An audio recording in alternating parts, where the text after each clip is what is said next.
The girl walked into the room in a hurry.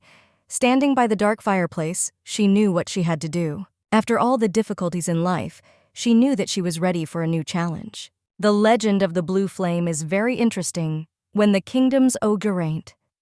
As soon as the king was formed with the help of the Archmage, he betrayed all his enemies to the blue flame. But, unfortunately, the kingdom did not last long.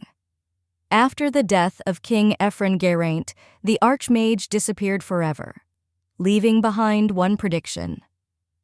The prediction said that if someone said his name, he would rekindle the blue flame. Many years have passed since the last one, but the northern lands of Erel remained the same, cold and sparsely populated. The girl decided to meet the man. He was furiously surprised and immediately wanted to find out who she was. The young girl greeted him and said that she was very glad to meet him. At the same time, she called his real name. An unknown rage raged within the man. He was confused as to how she could say his name. He screamed and wanted to know who she was. The girl was puzzled by such a question and involuntarily asked herself such a question. But she knew one thing: she was the most ordinary villain. The young girl lived an ordinary life and was unremarkable. An ordinary office worker who was often sent on business trips. But unfortunately, the last business trip ended in tears. The girl was in a plane crash. But fortunately, the girl had another chance to live her life. She was reborn and became the heroine of the novel Lady Catherine. The work is about a sweet but unhappy girl who captured the hearts of 5 influential men who held high positions in the kingdom. The young girl was reborn but did not become the main character. She didn't even become a minor character. She was reborn into the body of a villain.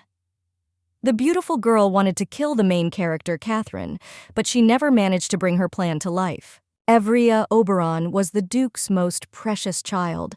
The girl had many qualities, but behind the excellent external qualities and outstanding origin of the family, a very bad character was hidden.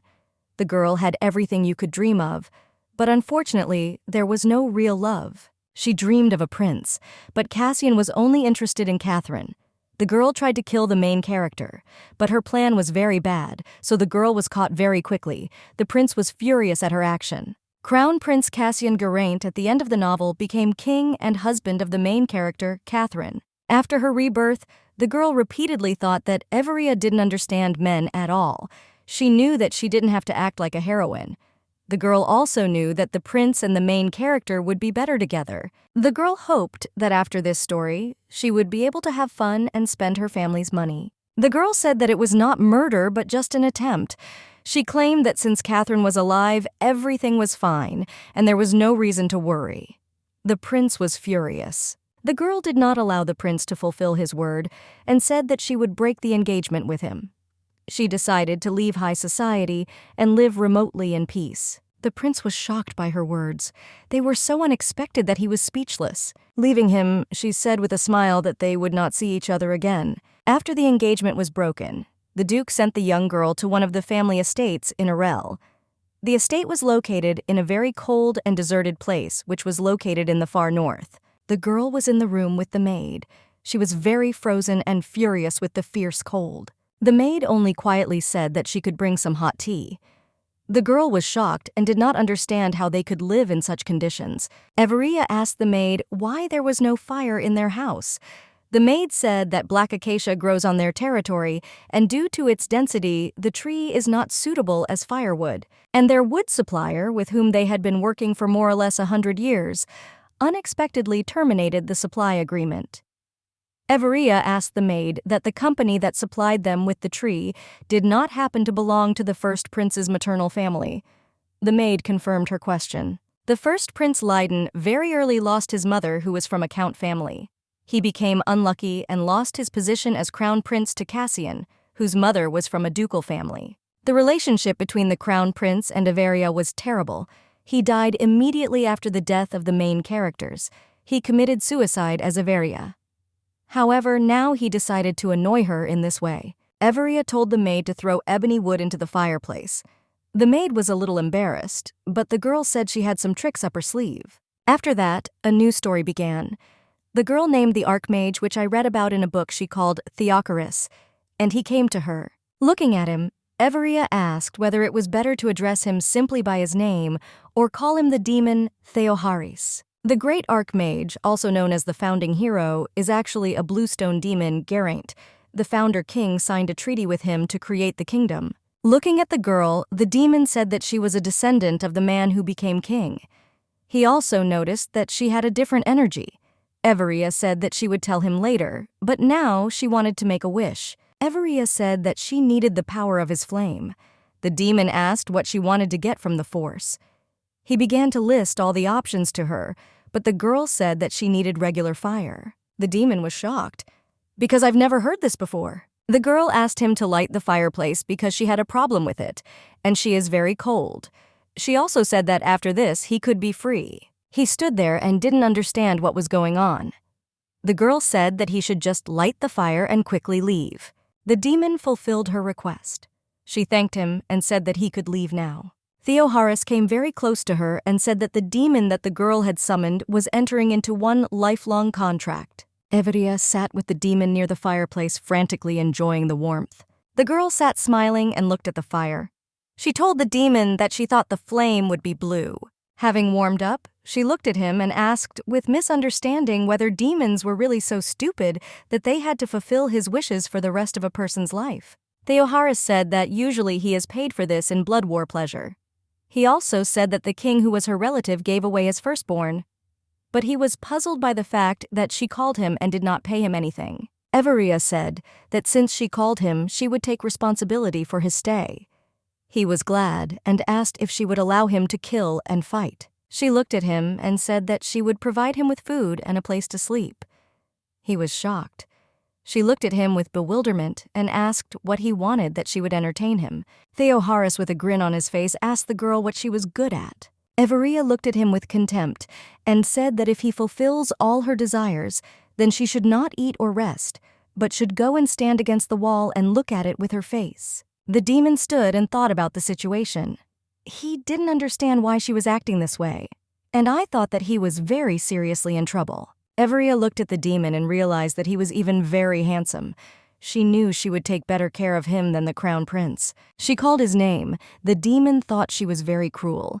He asked her to call him Harry. Everia said she wanted to make a wish.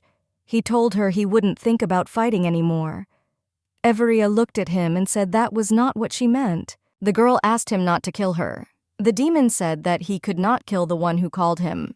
She looked at him and said that he would protect her then. She also asked him to change his appearance since he is very handsome, and it will attract attention. Harry came closer to her and asked her if she thought he was handsome. The girl asked him why he was surprised this was not the first time he had heard this. Harry said that he thought she didn't notice his beauty, and that's why she looked so indifferent. He agreed to her wishes and changed his appearance. After the transformation, Harry asked if she liked his abilities. Everia said it was very nice. She stroked him. He was outraged and said that this was a very intimate contact and shook her hand off. Sitting near the fireplace, Harry asked how the girl was going to explain to everyone that there was fire. Everia said that she is a sorceress. He was very surprised, and he said that her magical power is very scanty. The girl knew and was very upset. The wizard can control his magical power. The more power, the stronger the wizard. The presence of power is innate, so its amount cannot be changed. After birth, it can be measured. The main character was a professional. She had a lot of strength and she could do different things. Everia couldn't even light a candle. Everia said that she would pretend and that no one would say anything to her. She was the daughter of a duke. The demon knew that everything would not go away so easily. The servants came to her and could not believe what they were seeing. They whispered that it was a miracle and that now the tyranny would end. Everia was surprised that there was so much joy simply because of the fire. The girl said that the flame appeared after her persistent prayers, and they may consider her a sorceress. The servant asked what kind of dog was next to her. Everia said they could ignore her. Everia said that she picked up the dog on the street because he seemed like a stray to her, and she decided to adopt him. Harry was shocked by her words. The servant asked her if it might be worth reconsidering something smaller. Everia held on to the dog tightly and said that she liked this option, and he stayed no matter what. The servant said that if the mistress wants it that way, it will be so. But he added that you need to find out if the dog has an owner. If not, then he will stay. All the servants told Everia that she had performed an incredible miracle and thanked the girl for her kind heart. They said that they should not have trusted the rumors about her and frantically asked for forgiveness. The servant was in a hurry to spread the fire throughout the mansion. He shouted that everyone would be grateful to her. The baron of the estate sat in his room and wondered how the girl could make the acacia tree burn. He thought that the girl's strength was deliberately hidden from the public. Her family could boast of power and history comparable to royalty. He thought that in this way the Duke wanted to test the legend of the North that a new flame would banish all suffering and thereby check your daughter. Everia fell asleep in a warm bed, and next to her was Harry in the form of a dog. Having reincarnated, the demon looked at her, and I thought that this whole story was simply absurd. Evria came up to Harry and said that she was going to bed. She asked him to get off the bed, but he only barked in response. She pulled him out of bed and told him not to pretend to be a dog. Harry said he didn't want to go to the couch. The demon looked at her and did not understand how she could fall asleep. She ate so quickly and was so excited about what was happening. The demon knew that the sooner she told him what she wanted, the sooner he would receive pleasure. His thoughts were interrupted by an incomprehensible noise. Harry woke up Everia saying that there was someone in the living room. He listened to the noise and said that it was not a murderer, and he did not understand who would even want to. The girl said that he was right and continued his phrase that no one would want to kill her. She's just Everia. They went out and saw a maid sitting by the fireplace. Everia asked her what she was doing there. The maid was frightened by the unexpected guests. Emma was furiously frightened by the arrival of her mistress. She asked for forgiveness, and she said that in a desperate situation she decided to steal. Everia asked what she was going to take. The maid hesitated to answer. The girl told her not to say anything but to take what she intended and leave. Everia said that she is not interested in objects and valuables that are in the house, especially if she so desperately wants to steal them. Emma asked if she could take the fire. Everia asked about the flames that they wanted to spread throughout the house during the day. The maid said that the baron forbade it to be taken outside the mansion, or even used inside the house if necessary. Everia was puzzled, but she said that the baron probably had a reason for this. Everia said that if she carried the fire herself, then the baron should have no complaints. On a moonlit night, they went out into the street, and Everia said that Emma would show her the way. Emma told her mistress that there was a guard at the gate. Everia had no intention of going back, and she continued on her way with an assertive step. The guard opened the gate and asked them what was going on. Everia noted that he was working hard at such a late hour. He was surprised and very puzzled by the appearance of the lady. Everia said that he should open the gate since the dog kept telling him to ask for a walk, and they would like to walk. The guard was doubtful when Harry suddenly bit him. Everia said that he would go for a walk only with her and demanded that the gate be opened. Yuno hesitated and said that it was already late, and the baron ordered not to let anyone out. Everia knew they needed to get out. She started screaming at him furiously, and he hurriedly ran to open the gate. The young man asked the lady not to cut off his fingers. Everia stood there and didn't understand what he was talking about. The maid said that there were some rumors going around. Everia looked at her and asked what to do with them. Emma said she didn't know because she didn't specify. Everia said that she didn't know either since she had never done anything like this. The maid was surprised and very glad that she did not do anything like that. They embroidered and left. The guard ran after them. Everia was perplexed and asked why he followed them. He said that it was already late and dangerous. He was a little upset about the difficult situation and didn't know what to do. Everia said that he could go with them, and if he got into trouble, she would say that she herself asked him to go with them. Emma showed them the building and told them that this is where she grew up. Entering the room, they saw small children. One of the girls asked who came there. Everia and Harry looked at the children. Harry said that if it was that bad, then most likely many had already died from hypothermia. Everia told Lord Lionel to throw the wood they had collected along the way into the fireplace. The girl looked at Everia and said that the tree did not burn. Everia calmly said that she knew one way after which the acacia tree would burn.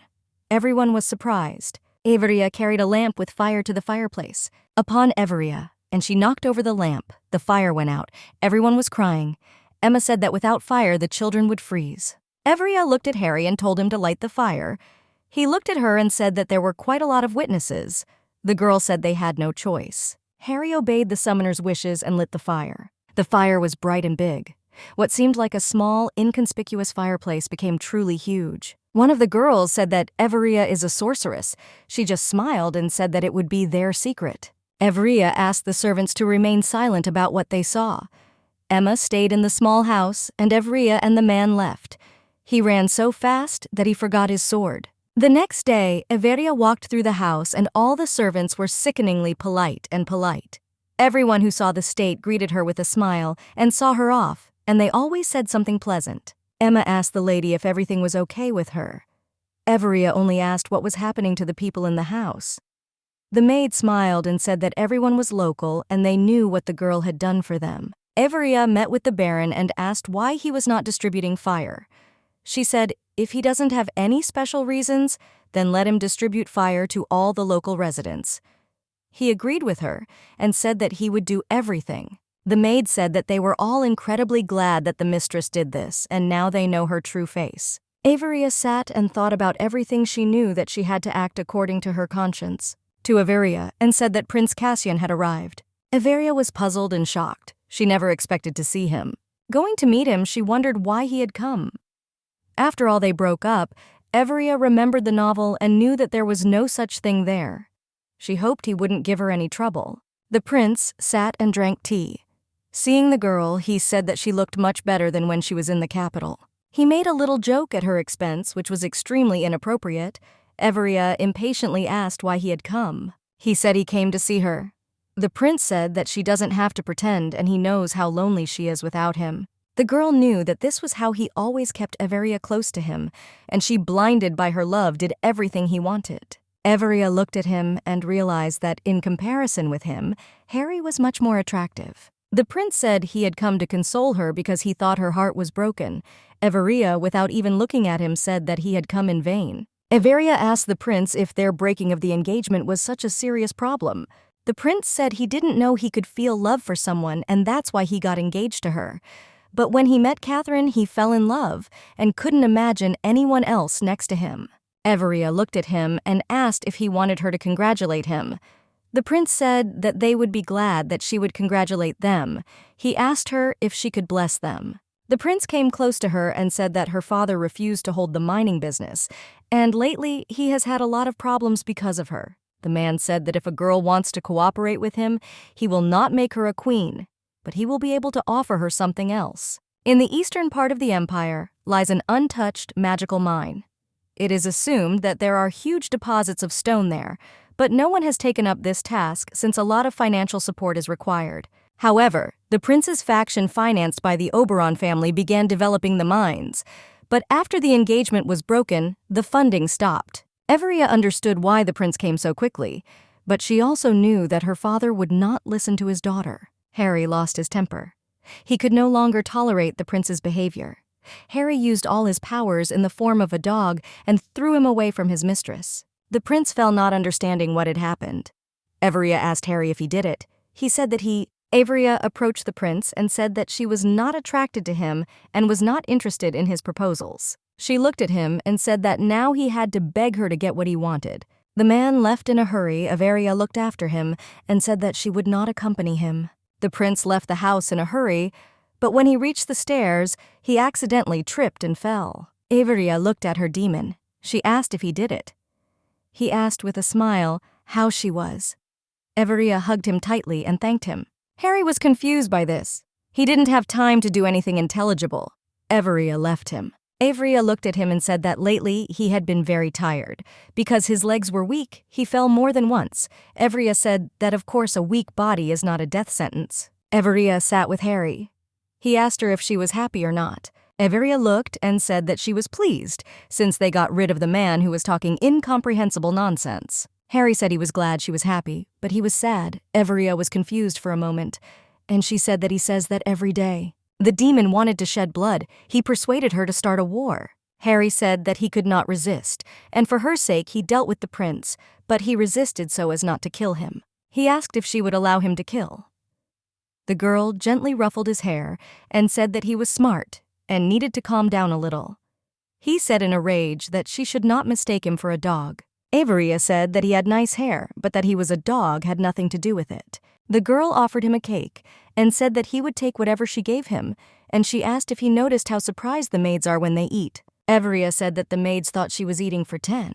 The demon said that he just eats stress and can't do anything about it. The girl looked at him in surprise. Harry said that killing is a basic need for him like food is for people. He also said that he would not die if he did not kill, but abstinence would be a very painful death for him. Averia asked Harry if he could use some other methods. He looked at the girl with misunderstanding. She was passionate about learning about other methods. He asked how old Averia was. She said that this year she will be 18 and she will already be an adult. Harry said she was just a child and he wouldn't tell her anything. The girl asked how old he was. He said he was 2,176 years old. The young beauty looked at him and said that he was a grandfather. He was shocked and said that he did not age like people. He said that he would not tell her anything and should stop asking questions. The girl looked at him with misunderstanding. On the land of Arel in the Black Forest, there is a place where wyverns live. They are very aggressive and look like powerful dragons. Since they hunt people, it is necessary to monitor their population. To do this, it is necessary to destroy the laid eggs. In order to get rid of the monsters, the locals need help. The royal family contributes to the destruction of monsters, thus helping the Seven Arel. But if animals attack the northern route, then the royal family will suffer losses due to blocking route supplies. Now the girl understood why everyone who Catherine exiled came to Arel. First, Prince Leiden Geraint, known for his bad relationship with his girlfriend. The Royal Knight Commander Elroyce, he also did not get along with Avery. The girl wanted to sit in the room and not leave it until the men left. She consoled herself with the fact that they were in different buildings and would never be able to meet. Unfortunately, the opposite happened. The prince saw her and said that she looked beautiful. The girl did not understand why they met. She just wanted to visit the warm springs. Despite the meeting, she thought that she should have stayed in the room. Averia said she didn't expect to see them because she knew they were busy. The prince looked at her and said that she didn't look too bad after turning the royal capital upside down. The girl didn't care about his words. She worked in a trading company, and her boss was constantly grumbling about something she was already used to ignoring him. Averia said that if he was finished, she could leave. But the prince did not want to let her go so easily. He said she didn't do too badly after almost sending a man to hell. Averia went on the defensive, saying that the girl's life had not stopped and everything was fine with her. And she also reminded him how he cheated on his fiancés with the main character. Averia said that she undoubtedly did not accept the prince back, but it was her fault that she took such extreme measures. In order to correct the situation, she will live in this forgotten place and stubbornly atone for her guilt. Averia asked the prince if he believed that villains could change. The girl said that the prince was rushing from one extreme to another and she feared for the people. The girl enjoyed the warm spring on such a cold day, but she didn't understand why he didn't sit with her, but sat so far away. He said that it was so convenient for him, but she shouted that they should sit next to each other and look into each other's eyes. She was not going to give up and screamed for him to come to her, but he said he wouldn't go. Averia asked if he was shy. She laughed at him, saying that he was such an innocent grandfather. He shouted in rage so that she would not call him grandfather. Harry came to her and told her what she would express. The girl froze in bewilderment. He took her in his arms and said it was time to go. Averia froze and could not say anything. They met their eyes and looked at each other for a long time. Averia stood and was surprised that all her clothes were dry. Harry said it was magic. He said you have to be careful when you evaporate moisture. After listening to him, she said that he was just like a hairdryer. He was excited and asked who this hairdryer was. Averia said that a hairdryer is an object with which you can dry your hair. Harry said it must be the best hairdryer if it dries so well. She decided to agree because she saw no point in arguing with him. They walked and saw a young man. It was Lord Elroyce. Seeing her, he turned around and left. She was surprised that he just left. Harry said that the young man reminded him of a man who was next to the previous summoner. They discussed the young knight. He was silent by nature. Harry laughed at him a little. Averia told the maid that the hot spring had made her so relaxed that she wanted to sleep. Entering the room, she saw Harry, who was lying down to cover it. She was perplexed and asked what he was doing on the bed. She came up to him and said that she really wanted to sleep so much that she asked him to stop fooling around. Harry said they usually sleep together. He told her in all seriousness that he wanted a bed. He told her that she too needed to feel how painful it was when you held back your basic needs. Averia said that another time she would listen to his whining, but now she is very tired and wants to sleep. She took the pillow and left. Harry was shocked. This is not what he wanted at all. He didn't want her to sleep on the couch. Tired, Averia was sleeping peacefully on the couch. She quickly fell asleep despite all the inconveniences. Harry came to Averia. He looked at her with frantic desire. She didn't understand what he was going to do and asked him to get off her. She pushed him away and said that he could whine as much as he wanted. She would not start a war. It was hard for her. She asked him to get down, saying that he was very heavy. Averia was frightened by the demon's behavior and asked if everything was okay, but he did not hear her. His thoughts were far from her. He bent over her and said that it was very difficult for him. Harry bit Averia on the neck. She hit him to bring him to his senses. He was shocked by the girl's behavior. Averia asked him if he had come to his senses. Harry, with misunderstanding, asked the girl why she hit him because he didn't do anything. The girl was furious. She showed him her neck and said that he bit her and almost ate her. Harry was shocked. He didn't understand what was happening and how he could do this. Harry said he warned the girl. After all, he has reached his limit. But he says he didn't know something like this could happen. The demon said that he usually doesn't behave this way, but he had not felt someone else's blood for a long time and could not control himself. Averia said that they needed to quickly come up with a way out of this situation. They sat and read books, but unfortunately there was no useful information. The girl did not understand why to call on a demon for something large-scale like revenge war. He looked at her and said that this was a normal occurrence and not to start a fire. The girl seriously thought about what to do. Harry said that you could start a war. It would be the easiest way. Averia was offended because she tried very hard to help, but he was joking. Harry said that she was simply afraid of being eaten, and that was why she helped him. Averia thought and said that if he only needed blood and not flesh, then she could give some of her blood. He stared at her. He didn't want to continue talking to her because he thought she was petty. Averia heard a noise. Outside the window, an army was gathering to fight the monsters. The maid said that the young warriors needed to fight them for more than a month. Since they are vulnerable to sunlight, you can only get to them at night. Averia was very upset, since she would have to hide in the room for a long time so as not to meet men. Averia knew that ordinary people had difficulty killing animals. They even break eggs with great effort. Looking at Harry, she asked if he could handle them. He looked at her and said that he did not know what magical power he had. Averia smiled and said that he was going to war to unwind a little. Harry was very happy about this news. One of the soldiers called his commander to look at the nest. What they saw shocked them. There were broken eggs and many bodies of killed monsters. They were all killed. For a whole week, the killing of monsters continued. The prince was shocked by the soldier's report, since it was difficult to kill one wyvern, but here the death of the pack every day. The soldier said that the search party is investigating this case, but unfortunately, there are no results. The prince was frightened as a beast stronger than a wyvern appeared.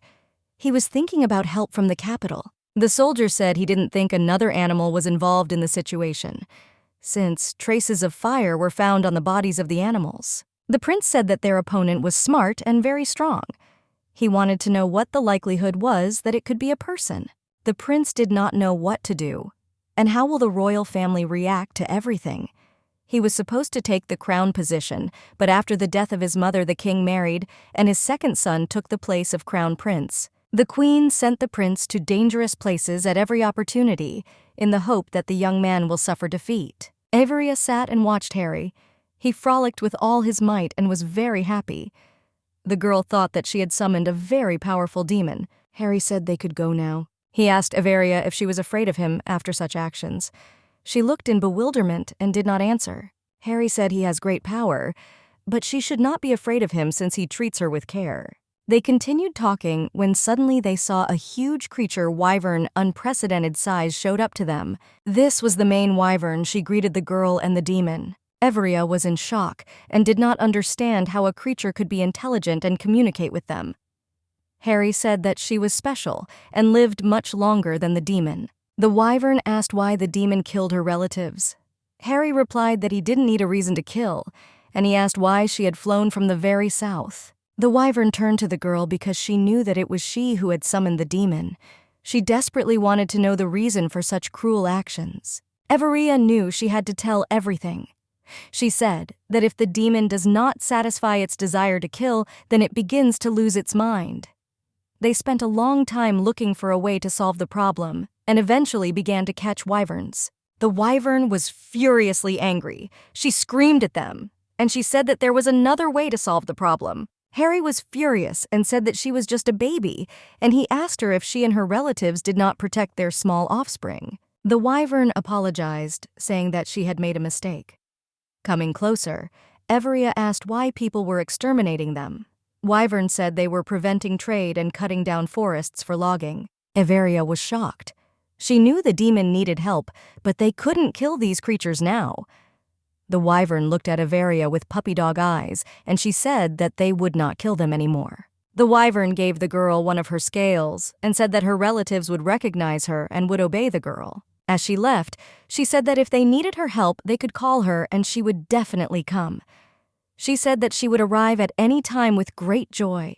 The demon was angry with the girl. He didn't understand how she could do this to him.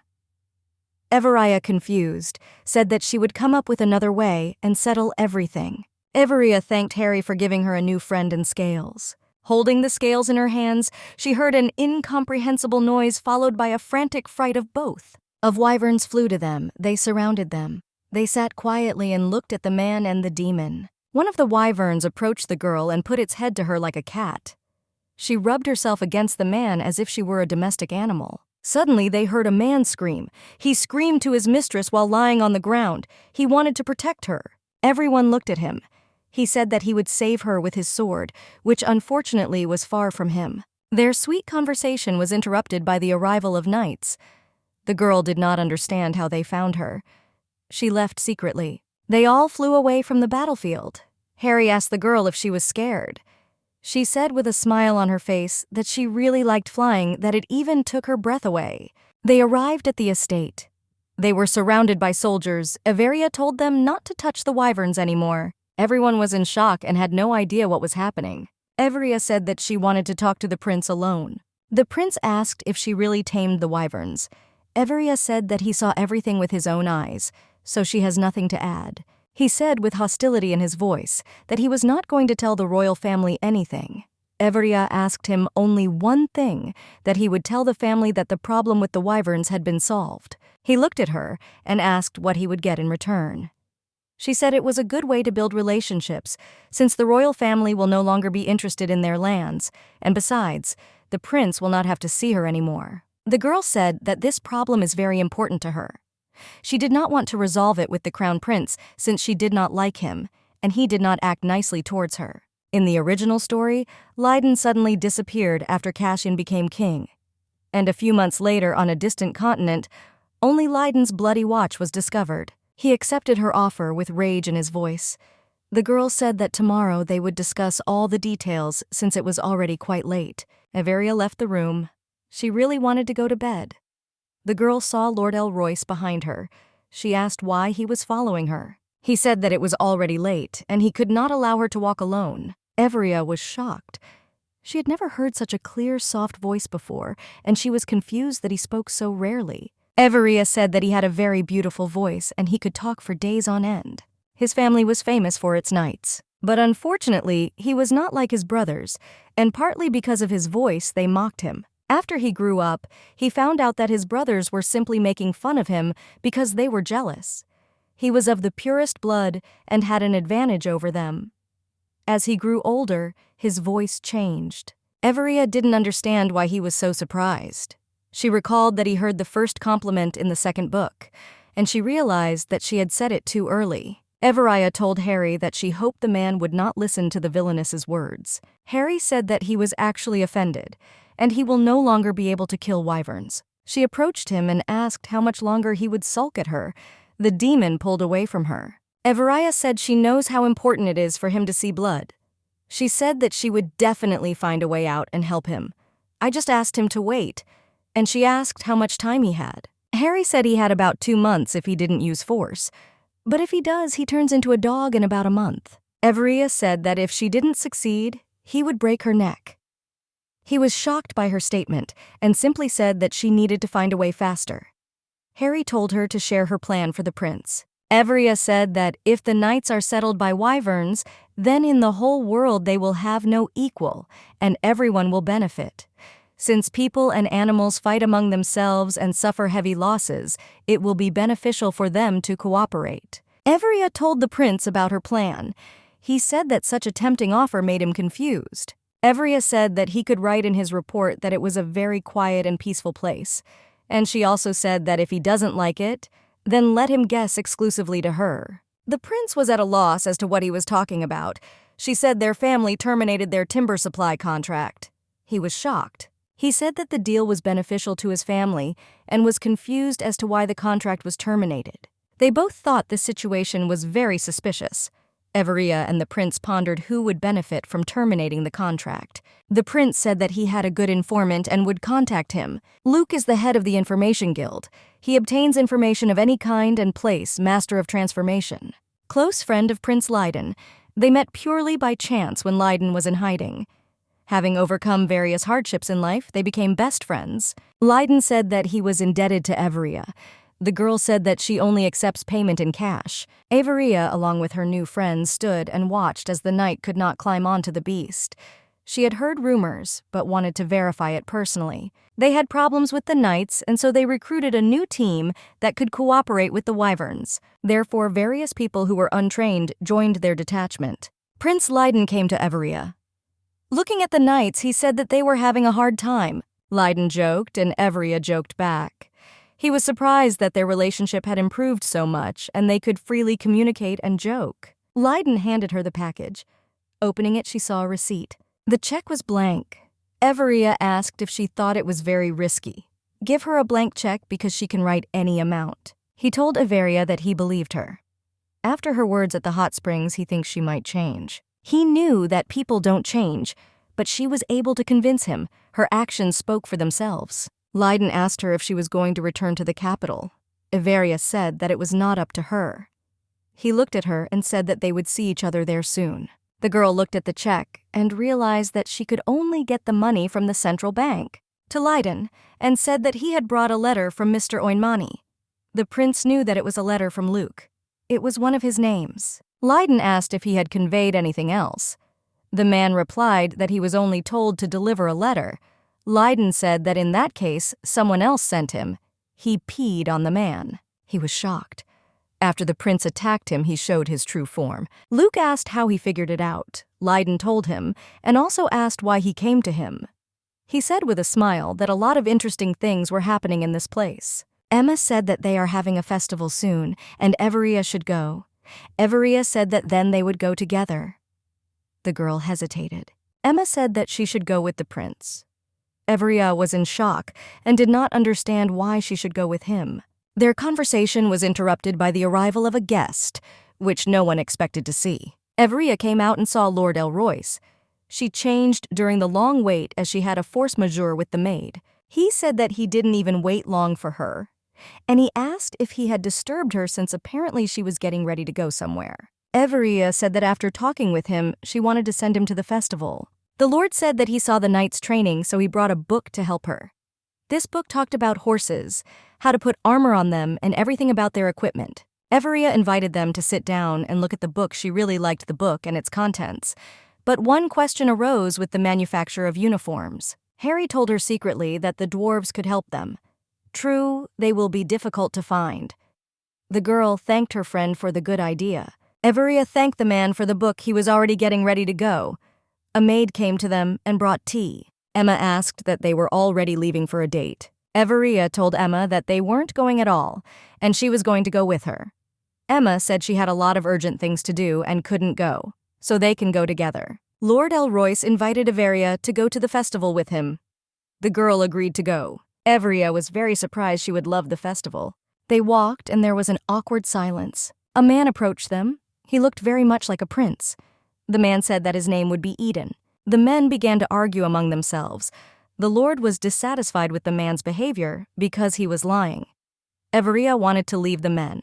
Harry asked her to leave. They went on to watch the festival while the men were quarreling. Lord Elroy said that Luke did a very bad thing when he transformed into a prince. Their argument was interrupted by an unexpected explosion. Everia watched the man who suggested gambling Harry approached her and asked if she wanted to play. Everia was scared. She asked why he was in human form. He said that the girl began to forget that he was not a dog. He walked up and looked at her intently. The girl looked at him and told him not to seduce her. Harry said, with a smile on his face, that the owner seemed to like him. The embarrassed girl said that she liked the face, not him. In order not to develop the conversation further, she decided to switch to the man who was inviting everyone to gamble. Everia said she wanted to teach him a lesson, and she needed Harry's help. She said that he should understand how a man cheats. He said he knew a quick way. He snapped his fingers and made a small explosion. They ran away from the square.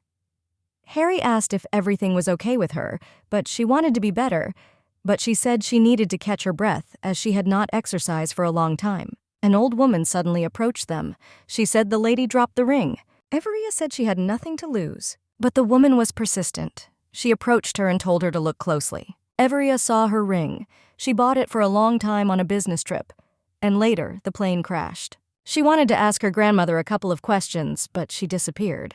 Everia sat and looked at the ring. She did not understand how it could have gotten to her. She didn't believe it was the same one. A maid came to her and said that the knights were leaving and asked if she would like to see them off. Everia was surprised and did not understand why she would do this. The maid said that after the explosion, he was looking for her. Harry looked at the maid and told Avery that this was not her maid. He pointed out that her blood didn't smell like it usually did. Everia realized who it was. The maid asked if the mistress was listening to her. She hurriedly and with a smile said that she was listening attentively. Everia decided to teach him a lesson. She asked the maid to massage her feet, saying that they hurt terribly. Laughing, she said that she always did this. Everia expected him to reject her request. She said she would do it once she does it all the time. Everia liked it. The maid asked questions to the girl, but when she asked her a question about wyverns, Everia became a little embarrassed. Everia said that she would tell the secret, namely how she tamed it. The maid said that she was not worthy of such a thing. Everia said that she was her closest servant, and she was obliged to tell her. Everia said that with the help of the song, she tamed them. The girl sang a song. With the help of the song, she said that she deceived Luke and knew that it was him. He was shocked that she saw through him. Everia was even glad that he came. She wanted to talk to him. Everia invited Luke to fulfill her request. As part of the payment, I gave him a blank check. He said he doesn't accept requests related to Catherine. Everia said that she had nothing to do with it. Everia asked him to find information about the dwarf village and precisely to determine their location. Luke completed his task. He provided information. Everia asked Harry if he knew where the indicated place was.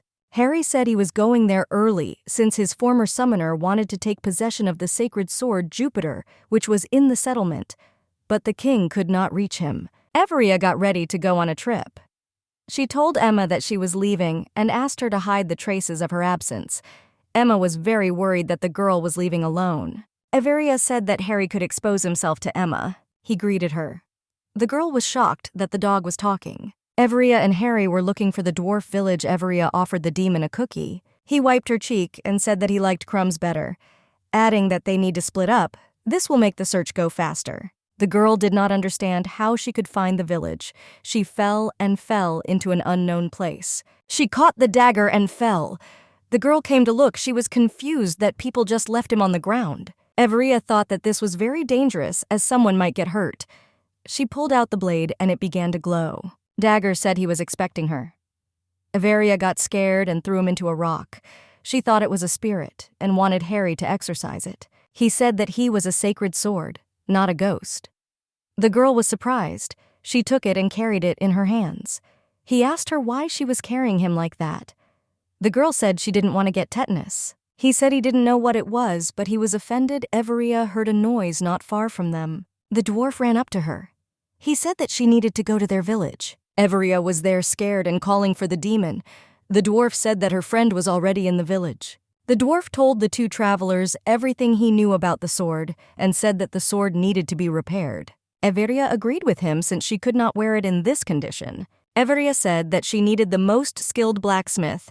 She wanted to take him to the human estate. The dwarf said that he would consult with the others and tell the answer. Everia agreed and said that they would wait for an answer until the morning at the entrance to the cave. Harry asked the girl what she thought about the situation and whether the dwarves would agree. Everia was sure that they would agree because they need to rebuild the village. Dwarfs were walking towards the girl and the demon. They were hoping for a positive conversation. The man introduced the travelers to the best blacksmith and also his daughter. Everia said she wanted them to make wyvern saddles. Rapashi was very surprised. After all, she knew that animals are very fierce, but Everia said that she managed to tame them, but it is very difficult to settle them. Rapashi did not believe what she heard Everia said that the wyverns would soon fly to the settlement. Rapashi was very interested in Everia's proposal. She had already listed all the materials needed to make the saddle. Everia said that she would wait for the girl in 2 weeks with a sword and a rella. Harry and Everia were flying. Everia reflected on how lucky they were. They managed to find the dwarfs and find the sword. The girl wondered why she pulled out the sword. Harry was silent as he thought about the situation. Everia asked why he was silent. He said that it was unfair that some people they didn't know called her by name, but he didn't. Everia asked that he didn't know her name. He said he knew. Everia said that then he could call her by her name. He addressed her by name. Everia said that everything was simple, and he could address her like that. Some time later, a forge was built for Rapasha. The knight stubbornly learned the basics. Everything went without incident. Rapashi saw a tree and asked Everia if she knew what it was. Everia was surprised by such a frantic desire. She said it was black locust. The tree passed through and burned because it had a dense structure, and there is also a lot of it on their lands. Rapashi said that this is not just a tree but a magical tree. Everia was puzzled by this statement, but Rapashi assured her that it was true. The girl said that the tree does not burn since the magic contained inside prevents fire. Everia asked if there was any way to verify the veracity of her words. The girl told the young lady how to do the check. Everia, with the hope that she was right, agreed to the test. After all, she knew that the tree they ate was truly magical, and Arel would change the situation on the market. Everia knew that if she had a lot of trouble, since Erel's enrichment will attract many unnecessary glances. But the girl knew that there was no other way, since it was necessary to purchase material.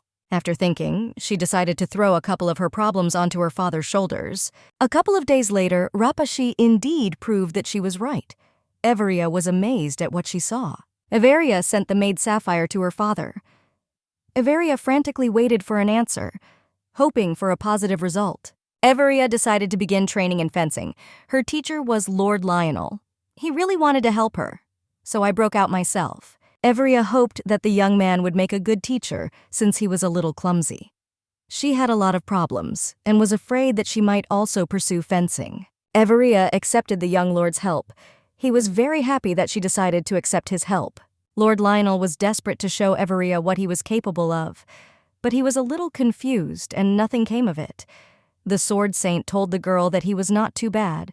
His movements were chaotic, but he himself was in good physical shape. Sword was confident that if the young man trained well, he would be able to achieve good success. The sword told him how to stand correctly for the young man. Everia conveyed his instructions. She said he needed to spread his legs wider. He listened to the advice. The sword also said that it was necessary to relax your shoulders and straighten your back.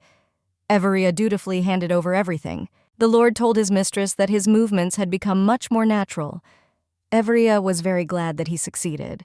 With each training session, Lord Lionel got better and better. He was very pleased with his achievements. Everia saw better results every day, but the center was still a little lame. With the help of Jupiter, he was able to achieve great results. Jupiter was proud of his student. But unfortunately, Everia herself had a very weak body, and she could not even run 2 laps on the site. And training hard didn't help. Jupiter said that it was most likely her innate magical power that was preventing her from achieving good physical fitness. Everia knew that she had very little magical power. She asked Jupiter why he chose her. He said he thought it might be useful to her. Everia asked him if she was the weakest of all his owners. He did not know what to answer, and was silent. Everia desperately wanted to know the truth. Approached Everia and asked to show the blade. She was at a loss. After her angry expression, they were afraid and hesitated. The knight said that she did not come to train at all but to help them. After all, thanks to her, Sir Lionel became a fencing master. One of the knights said that Everia perfect in everything he admired her skill in fencing. Everia convinced them that this was not the case at all, but they didn't believe her words. The knight said that they would be faithful to her all their lives. She trains them every day. Every training session she pointed out mistakes to someone, praised someone, and she enjoyed training them. Harry said that he knew that this fate awaited her. Everia told him to sit and be silent. Everia's father came to the site where they trained. He said hello and said she looked good. Everia was very surprised. She did not at all expect that he would come to her in person. They stood and looked at each other. The atmosphere was very tense. Jupiter asked Harry about the girl's father, since he noticed that they did not get along very well. Harry said they were like enemies. Everia said he could go and watch the girl make gems. Her father told her to accompany him. Everia was surprised and did not know what to do. She didn't want to go with him at all. Harry and Jupiter discussed them furiously. Father and daughter were like two peas in a pod. Everia didn't want to listen to them either. She asked them to be silent. Everia told her father that they could go and showed him the way. Since the forge was very far away, Everia suggested that he go by carriage so that it would be faster. He said he didn't want to go. He preferred to walk. They walked through the green forest and there was an awkward silence between them. Everia was not even surprised at this behavior. They never had a warm relationship. They didn't act like father and daughter. The man said that Everia looked very good. Everia was shocked. She never expected her father to say something like that. Everia said that everyone here is very kind to her and that is why she is so happy. Her father almost fell. Her words confused him. He said that he had never heard from others that Northerners were kind. Everia smiled and thought that his face was very villainous. She said that wasn't the case initially. Her father said he knew and praised her because she worked very hard. Everia thought about his words. Since she sent him a letter only once, and it only talked about stones. She asked him if he knew everything that was happening in her life. The man said that the Baron regularly sends him letters. Everia understood why he was watching her. She had made many mistakes, and now he wanted to know everything about her. The man reproached his daughter for not sending him letters herself, and he knew nothing about her life. He was worried, and the Baron talked about everything. That's how the father found out that his daughter had a dog. Father would have liked to say something else, but they had already arrived at the workshop. The man began to evaluate the exquisite stone. He couldn't believe that the stone was made from black locust, but Rapashi confirmed everything and removed all doubts. Rapashi said that the process of making stone is not dusty, but you need to carefully monitor the time so as not to make a mistake. The man thought about the whole situation. He said that Arel is the only place where the tree grows on such a huge scale. He said that if people found out the world would turn upside down, and they will all want to have the tree.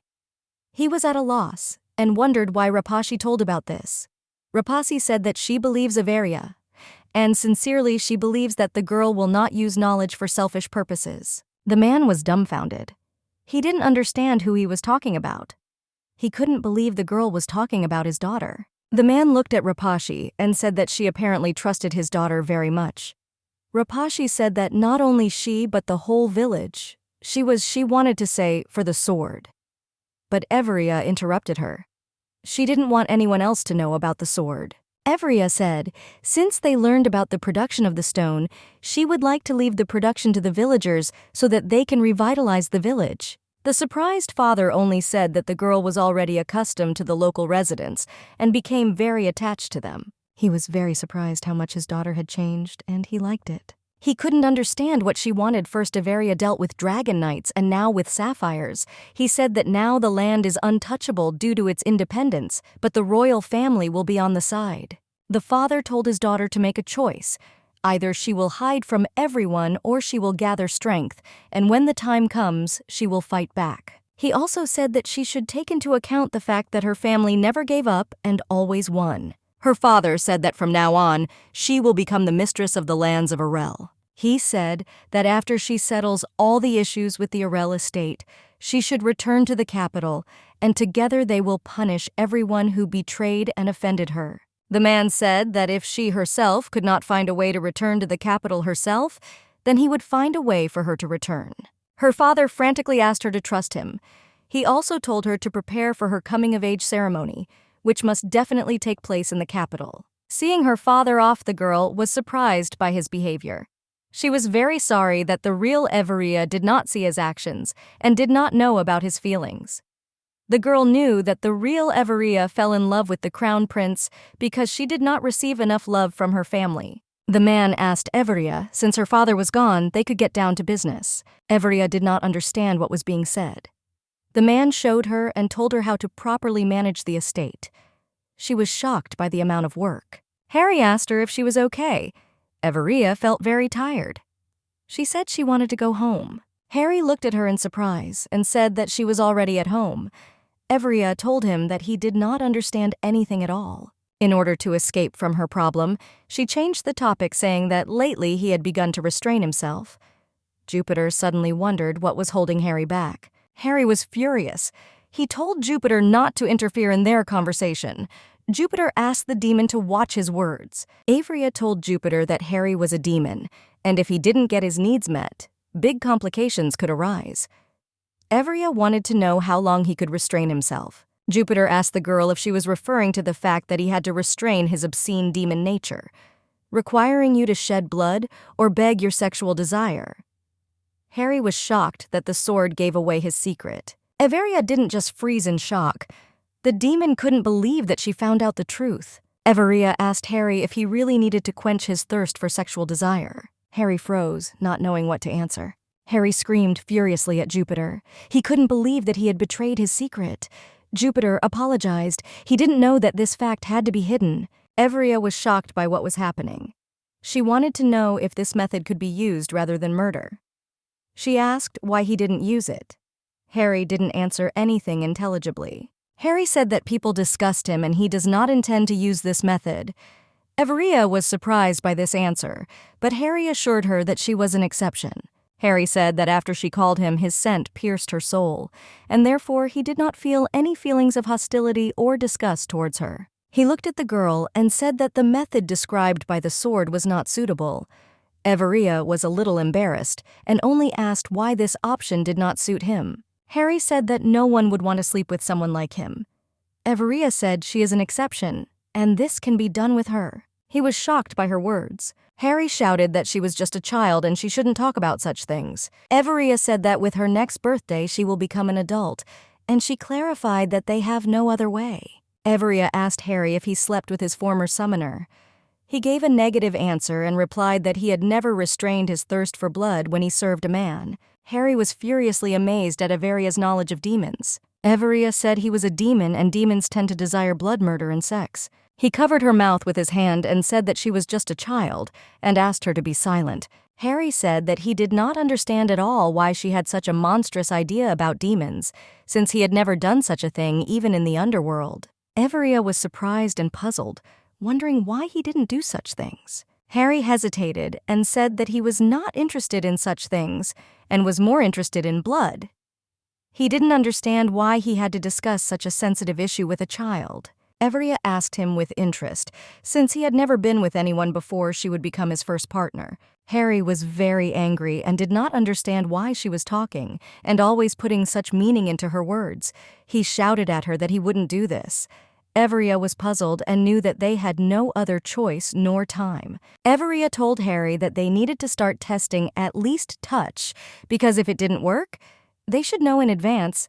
Harry didn't understand what she meant. Everia came up to him and kissed him tenderly with her nose and passion. Recoiling from her, he froze in frantic shock. Harry couldn't say a word. He sat on the floor and blushing stared at Everia and did not know what to do. Everia asked him if he liked it or if he was disgusted. She desperately wanted to know if she had helped him. Everia looked at him and said that if he was disgusted or uncomfortable, then they wouldn't do it. After a long silence, he said that everything was fine with him. Everia sat down on a chair with relief and said that they were leaving this method for last as a last resort. She was disturbed by Jupiter. He told her that if they went further in their experiments, then they should leave him somewhere else. Everia obediently agreed. Mass production of stones began. They hired women who had lost their husbands as well as orphans. They did all the work together. Harry stood there and didn't understand what Everia wanted to do.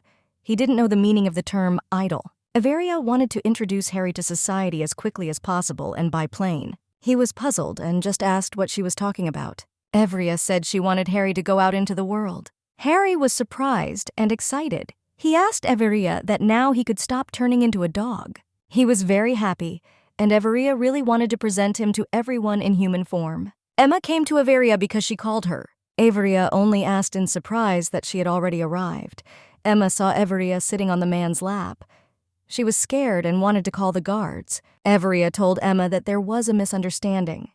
Emma hesitated, confused by the whole situation. She began to speculate. Emma said that she wanted to call the guards because there was a stranger in the mistress's room. Harry said that he was not a stranger at all, but an old friend. Emma was shocked and said that she would never forget him. Everia introduced him. Emma was shocked. She didn't understand how he could be both a human and a dog.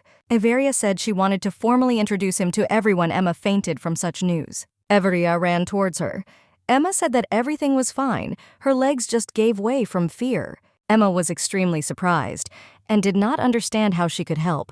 Everia said Emma needed to confirm Harry's identity. Everia told the girl how she wanted to introduce him, and Emma in turn offered another option. Everia liked him very much, and they agreed. Since Emma's proposals were suitable in turn, no one would have any doubts about his origin. Thus, Harry joined the Order of Knights.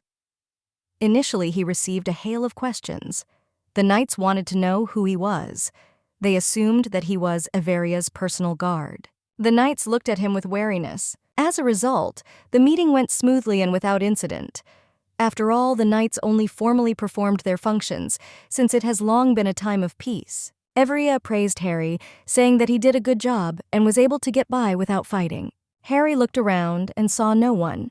He approached Everia and said that the two of them could talk. The girl thanked him for holding back. Everia said it was time to pick out some clothes for him. He was surprised. The girl said that they want to update the order's uniform.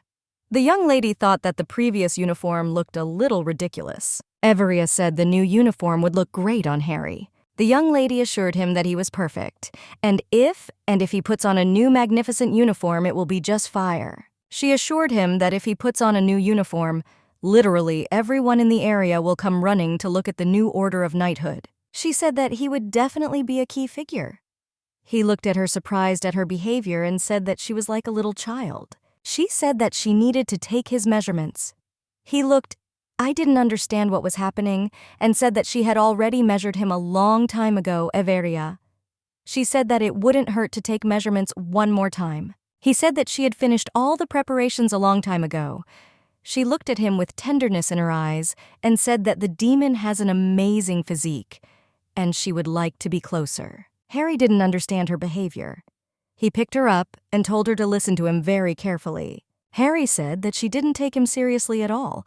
The man pointed out the fact that he was a demon. The girl looked at him and said with tenderness in her voice that he is a demon who is treasured like precious crystal. Harry just looked at her and told her to start being at least a little afraid of him since he was a demon after all. The young lady was amused by this and asked him if he was sure of what he wanted.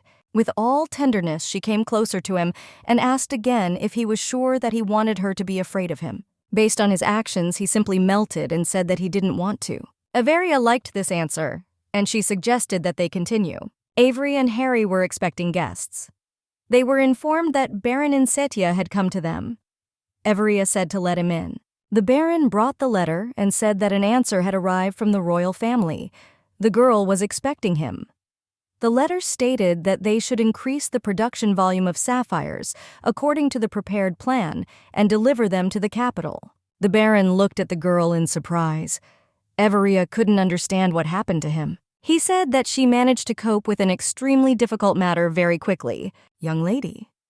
She was surprised by the man's behavior and admitted that she still had some doubts. The girl told Harry that discussions about the situation around sapphires were continuing, since there is only one deposit of a given stone in the country, and only one Count Nata has a monopoly on its development. Therefore, Everia.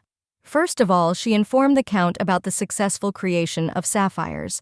Of course, he categorically prohibited their sale and demanded that the stones be sold to him. After all the reflection, the girl thought it might be worthwhile to conclude a supply agreement with the Count and the girl also sent a letter with a similar proposal to the royal family, who in turn allowed the sale of her stone. But in exchange for an agreement to sell, Everia should supply the royal family with an impressive amount of sapphires for free. Harry was surprised by the whole situation, and he just asked if she would do it. Everia looked at him and said that she would not follow their orders. However, the girl knew if something goes wrong, she will direct all her strength to avoid incidental situations. She asked Harry if she could count on his strength if suddenly something goes wrong. He looked at her with a grin and said that she could always rely on him, adding that he loved war. The tired girl said that they had dealt with one thing. Now they need to talk with the Association of Magicians, since they have a high need for a magic stone, since they are manufacturing magical artifacts. Therefore, magicians are important potential and customers. Everia, I was very tired, the kind that had to be lured into the city, also travelers. The demon looked at her and asked if she only deals with sapphires. Everia said that if you want to live, you need to move around. Everia wondered what they did, saying that they now have the money. Yes, they resolved the issue with the wyverns. Harry said that she did a great job. Everia looked at the fruits of her labors and knew that the armor was already ready, and if she still put the new uniform on the knights, it would be a complete combat set. Thanks to you, Peter, the skills of the knights were at the highest level, which delighted everyone, especially the Lord Lionels. Everia. I stood and thought that the goal in this world is to look for new hidden talents among the warriors. But Jupiter said that this is not so. Jupiter said that he initially chose her because she did not pursue any goals. He assured her that she pestered him without any selfish motives. For the first time, the sword met such a person who did not have revenge in his heart. She didn't want to pull him out for money, fame, or power. He sincerely believed that he would only be used for good. Everia was pleasantly surprised and thanked him for his kind words. Everia looked at Harry and said that soon they will be able to introduce the Dragon Knights to everyone. Everia asked the young man to train the knights in her place and also said that Jupiterum would help with this. He was shocked and didn't want to do it.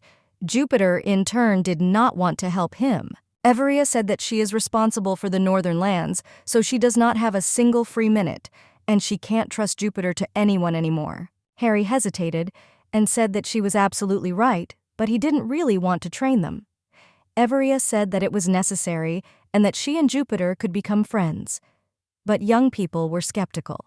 Count Nata was very angry with the young girl since she sold stones cheaper than him, and also he didn't like the fact that someone outside was starting to interfere with his business, thereby creating competition. The servant who arrived began to read out the information that was presented in the letter. Namely, the girl was selling stones at 10% less than their cost, and when a long-term contract is concluded, the price also decreases. After the young lady began selling her stones, their supplies to the Magicians Association decreased sharply. The Count was outraged by the girl's behavior because in the letter she tried to seem polite, and with her further behavior she stuck a knife in the Count's back. The Count was sure that the girl had secured the support of the royal family. He frantically shouted that she would not get away with it. The tea party was organized to introduce the Dragon Knights. Once upon a time, the only nobles invited were not the 100 as a great nobility, but a local one. Beaumont became agitated, and everyone was just talking about Errol. Preparations were underway for the tea party, and Everia asked the Baron if the sapphire cufflinks were ready. The Baron brought the girl a whole box of precious cufflinks. He said that they used cleansing magic and prepared one for each invited guest. The young lady was very happy that everything was going as it should. Everia said that those who receive the jewelry will spread the word about it after their return. Then the 100 personal nobility who pride themselves on following fashion will flock to Errol. The Baron was surprised by these words. He asked the girl if she hadn't invited all the capital's nobility to the city, but the young lady only said that it would be very bad to invite them directly and be taken advantage of position. The Baron said that after all, some of the signs would come to them. The man said that Count Nata would grace them with his presence. Everia was a little surprised, since she invited him only because she expected his refusal, but visible curiosity overcame her. Baron said that when they explored the hot springs, they discovered quite strong flows. However, its exact location could not be established. Everia said their priority is to develop the sources and then relay the information to geologists and continue their research, interrupted their conversation. She came and said that it was time to go to the holiday. Everia said that she and the Baron could continue their conversation after the event. The Baron agreed with her. Everia. I walked and thought how much time it would take to change clothes this time. From the lawn, frantically asked the lady to hurry up since they had very little time. Harry tried on his new uniform and waited for his companion. Everia came out and saw Harry. He shouted that he was already waiting for her downstairs. Harry saw Everia approaching and froze in place. She was truly beautiful in a white dress. He could not say a word. Everia gracefully descended towards him. On her chest was a stone of her own making. The girl approached him and saw that Harry was looking at her intently. She asked the young man what happened. He looked and said that today she looks different. She said with a smile that it was true that he had never seen him in such clothes. Everia! She said that the maid took good care of her and she didn't look like herself at all in that outfit and hairstyle. The demon was embarrassed and said that she was very beautiful.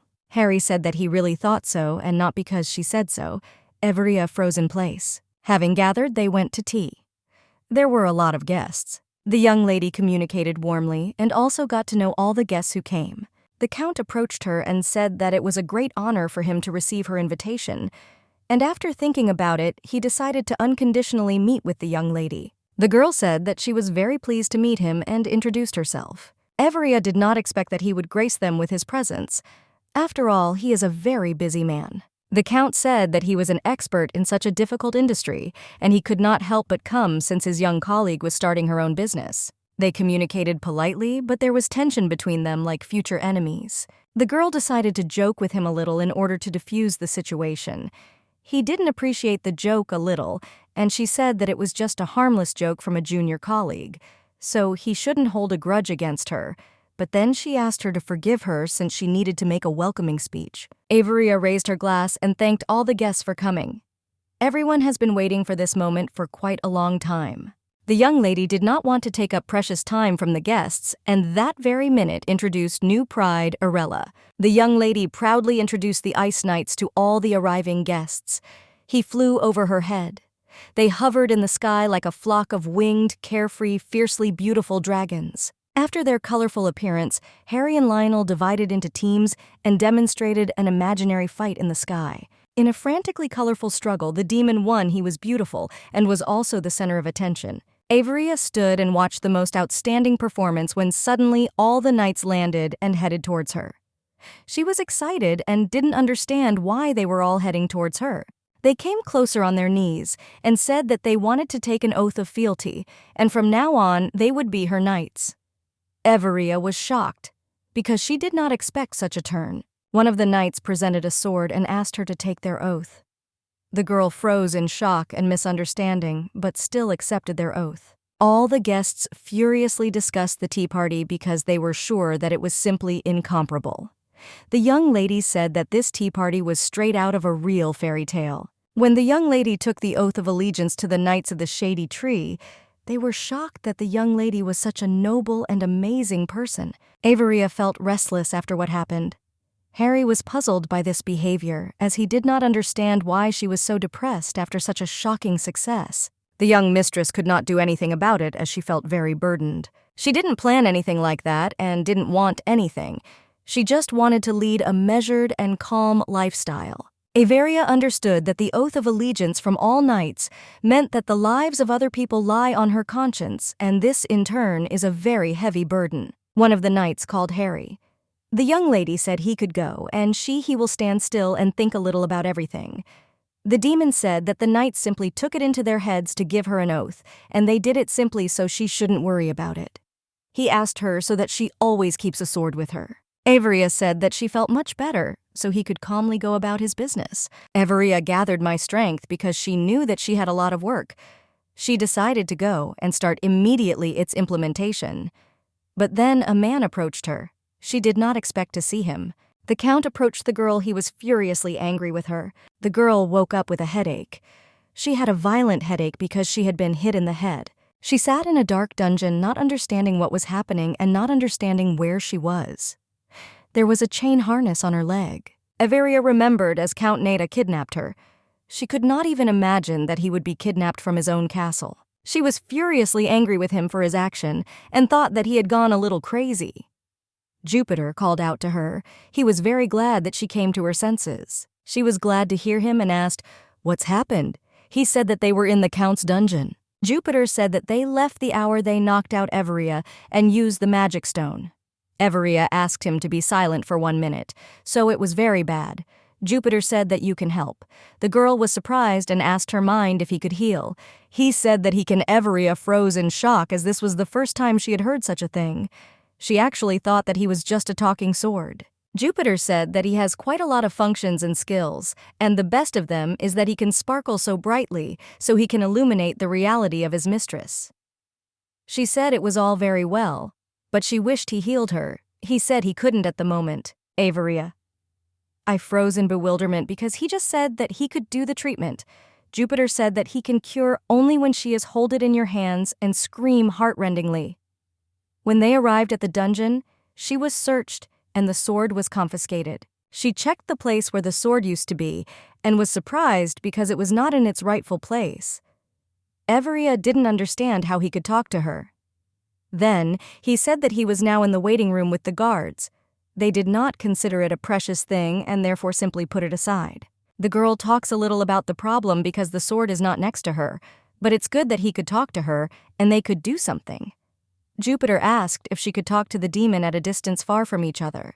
Everia, I called my demon for help, he screamed furiously. She was surprised by this behavior and stated the fact that he really cares about her. The demon told her to talk to him and not lose touch.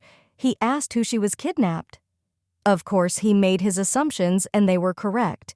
He asked where he took it. Her count said that he would arrive as quickly as he could. Everia. She looked around for something else pleasant in the dungeon, but unfortunately she couldn't understand anything. She didn't know where she was. The young lady said that she could not find anything to serve as a clue in the search and asked the demon if he could just teleport to her. The demon did not answer anything. He asked what was wrong. Her sword, his mistress said that it was taken away while she was passed out. Everia told him to continue looking for the Count first, and after him, he would find. She also said that she would contact him as soon as she found out any information. A young, frightened girl sat in a dungeon and didn't know what to do. She sat and thought about the whole situation. The girl felt extremely depressed due to the darkness around her. She was wondering what to do if no one will find her, especially the demon. The Count came into her dungeon. He started talking with a dry smile and said that she woke up quite quickly and came to her senses. Averia rushed towards him with furious anger. She wanted him to get what he deserved. Unfortunately, nothing worked out for her, and she fell because of her wound. She was hit in the head, and the old injury made itself felt. The Count just laughed furiously, saying that she was very self-confident and arrogant. So I fell into my own trap. The girl decided not to miss his caustic remarks at the bark her side, and mockingly answered. The Count looked at her with a grin and said that even at such a moment, she could not keep her mouth shut. He said that she needs to come to her senses and realize her deplorable situation, since only to her and the heir of the family. So he offered to make her a choice. He said that he was offering her to die painfully here, or give up absolutely everything, her sapphires. The Count showed him a contract that stated that she would transfer the sapphires of her estate to him for 500 years. The Count said that he is definitely a businessman and will not take everything for nothing. He will buy stones for 10% of the cost of the magic stone. Averia looked at him with contempt and said that his chef will be very upset. The Count didn't understand what is she even talking about. She said that the cook was trying with 7 forces to prepare suitable dishes for him with expensive notes of aftertaste, and he stood in the dungeon and said some kind of utter nonsense. The Count was furious and said that apparently she is not yet fully aware of his unpleasant situation. When leaving, the Count said that after a couple of hungry days, she would unquestioningly change her attitude towards their deal. Everia didn't know what to do. The men stood and looked at the plan of the Count's house. The Baron demanded more maps of the estate. Harry stood and thought why he needed to disguise himself and go so far, since it didn't matter at all until he could find his summoner. The Baron explained their plan and demanded more information. Everia asked Jupiter how many people were outside the cell, and he said that there was one guard, and in addition to the girl in the cell, there is one more person.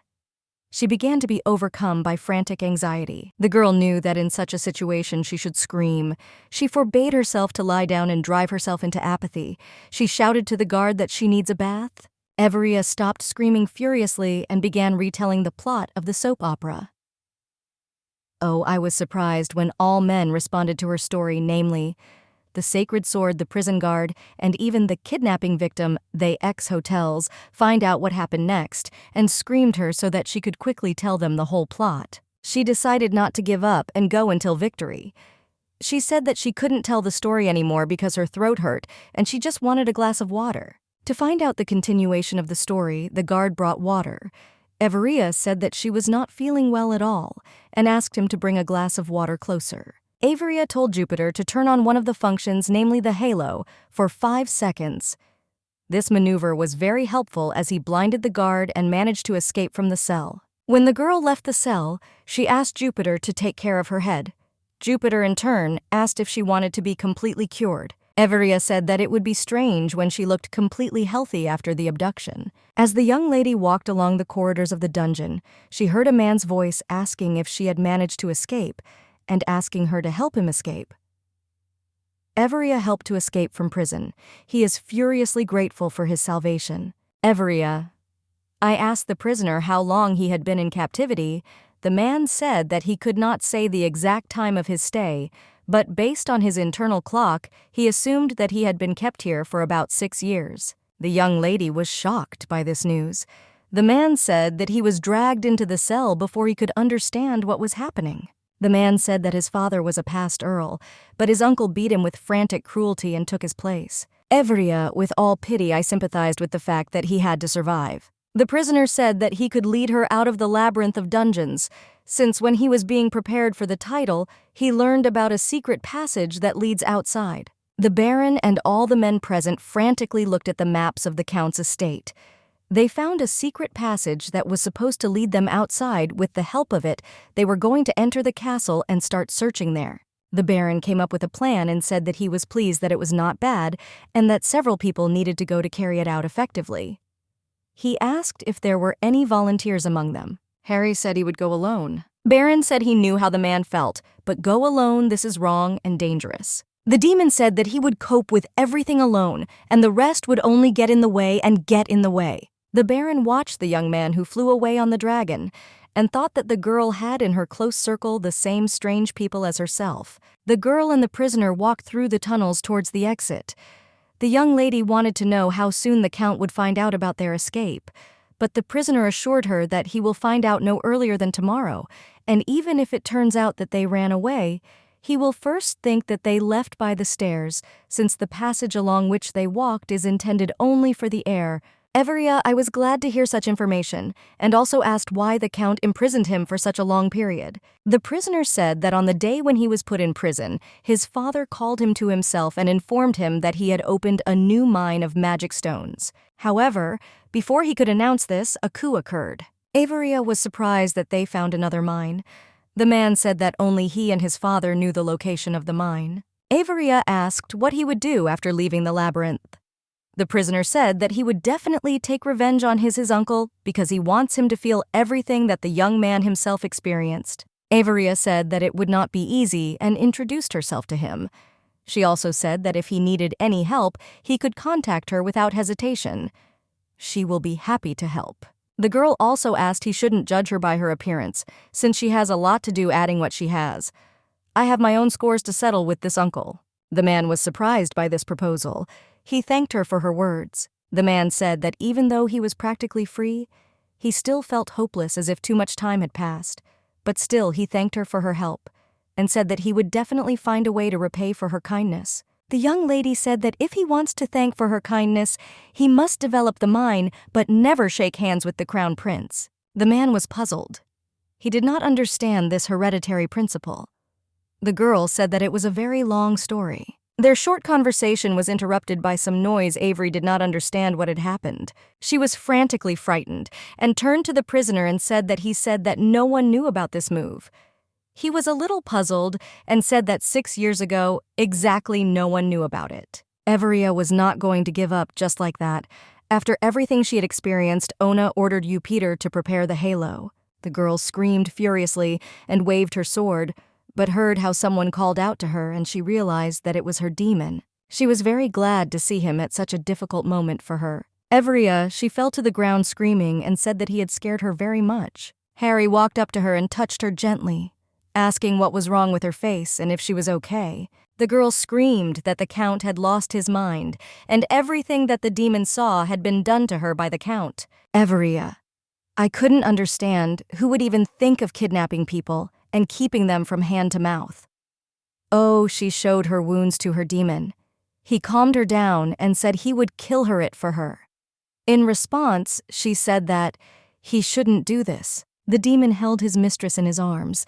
The girl asked the prisoner if he really didn't want to go with them to the exit. The prisoner looked at the furiously evil expression on the demon's face and said that he would go himself. In his thoughts, he thought that this would be much safer than with them.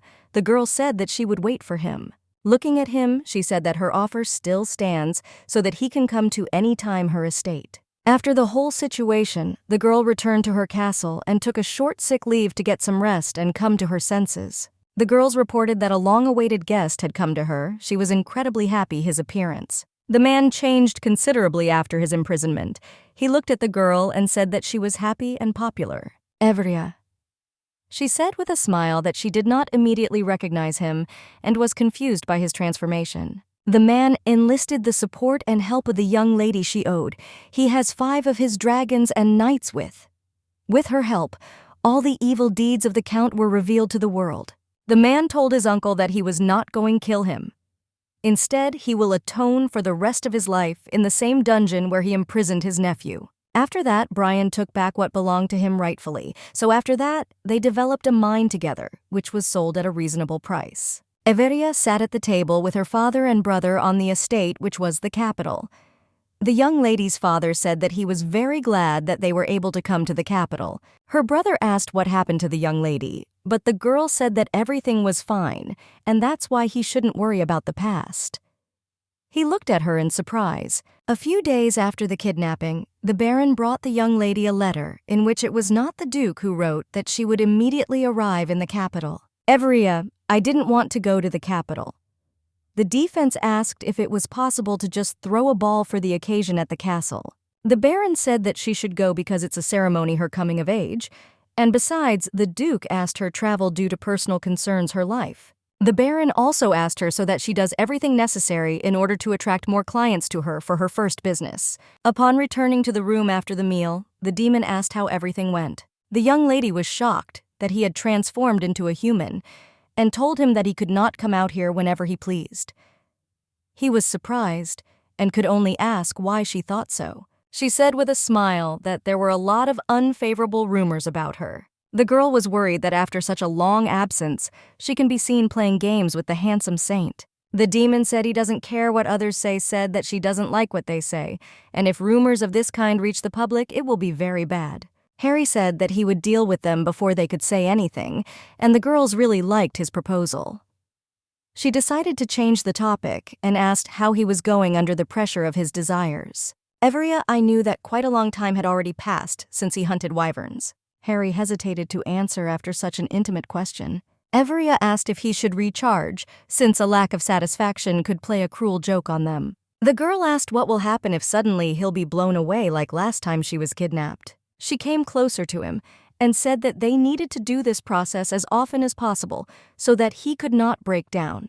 Harry liked this idea and they shared a passionate kiss. After a frantic, passionate kiss, the girl asked if it was enough him to recharge. Harry thought for a while and said that he didn't think so.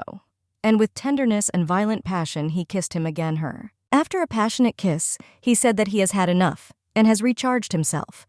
The girl was embarrassed and said that he was a very simple and honest demon, but in her heart she demanded a continuation. Everia looked at Harry and realized that this recharge was affecting her too. Their romantic moment was interrupted by Jupiter. Jupiter said that he had been next to him all this time.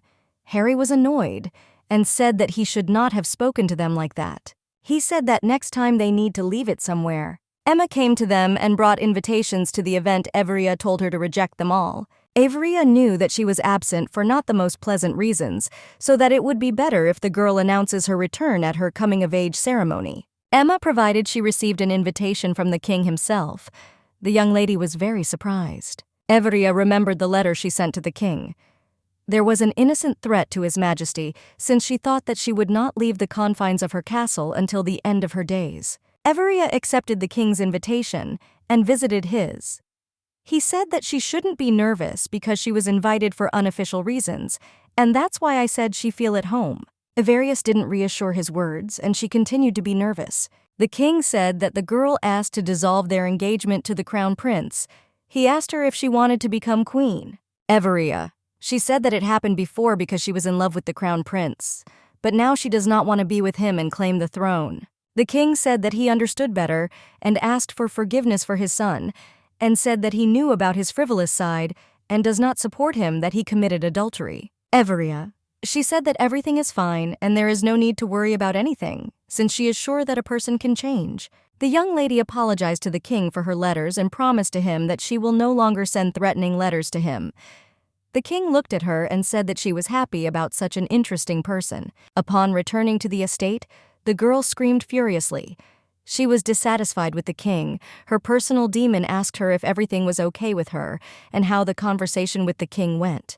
Averia said that she did not like communicating with the king since he constantly sent barbs at her side and did not miss a moment to accuse her of something. Harry asked her if he should kill the hated king. Averia said that it would be a betrayal against the crowns.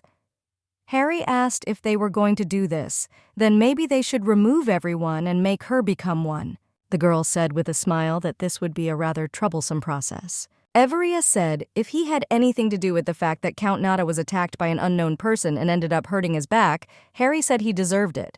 Averia said she suspected it wasn't the kiss that charged him. Averia was sure that everything would get better with time. She simply asked him to be patient.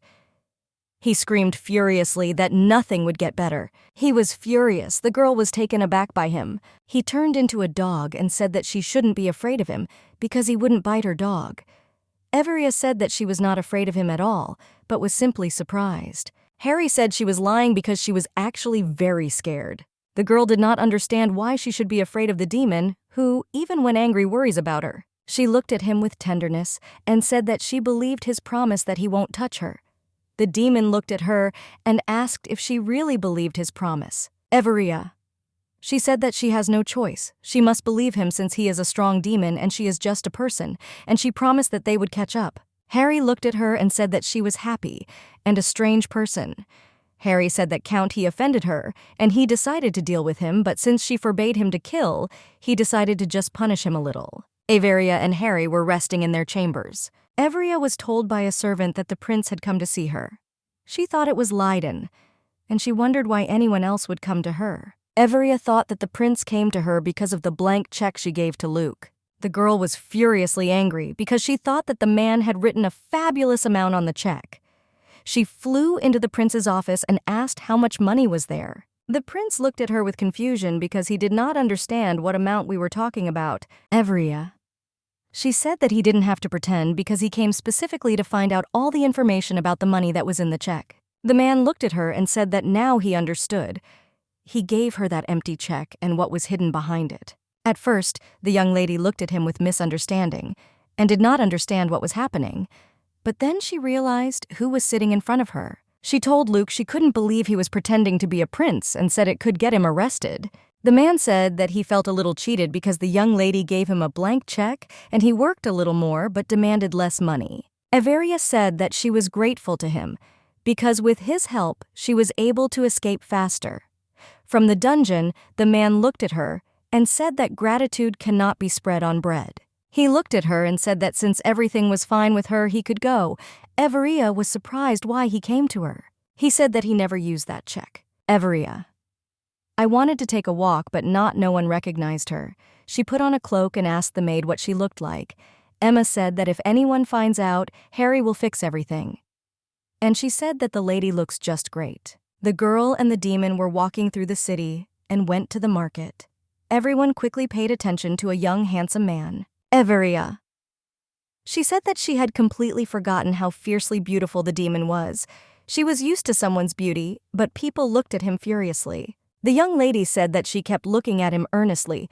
"I think he is some kind of nobleman."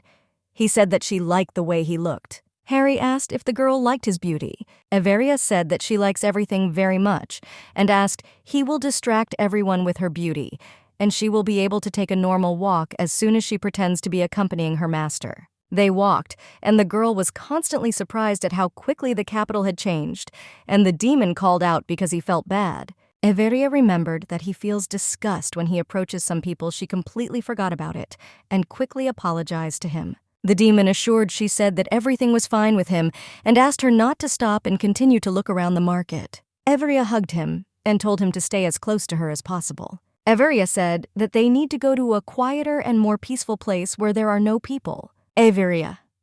She looked at the man and said that he still didn't look well.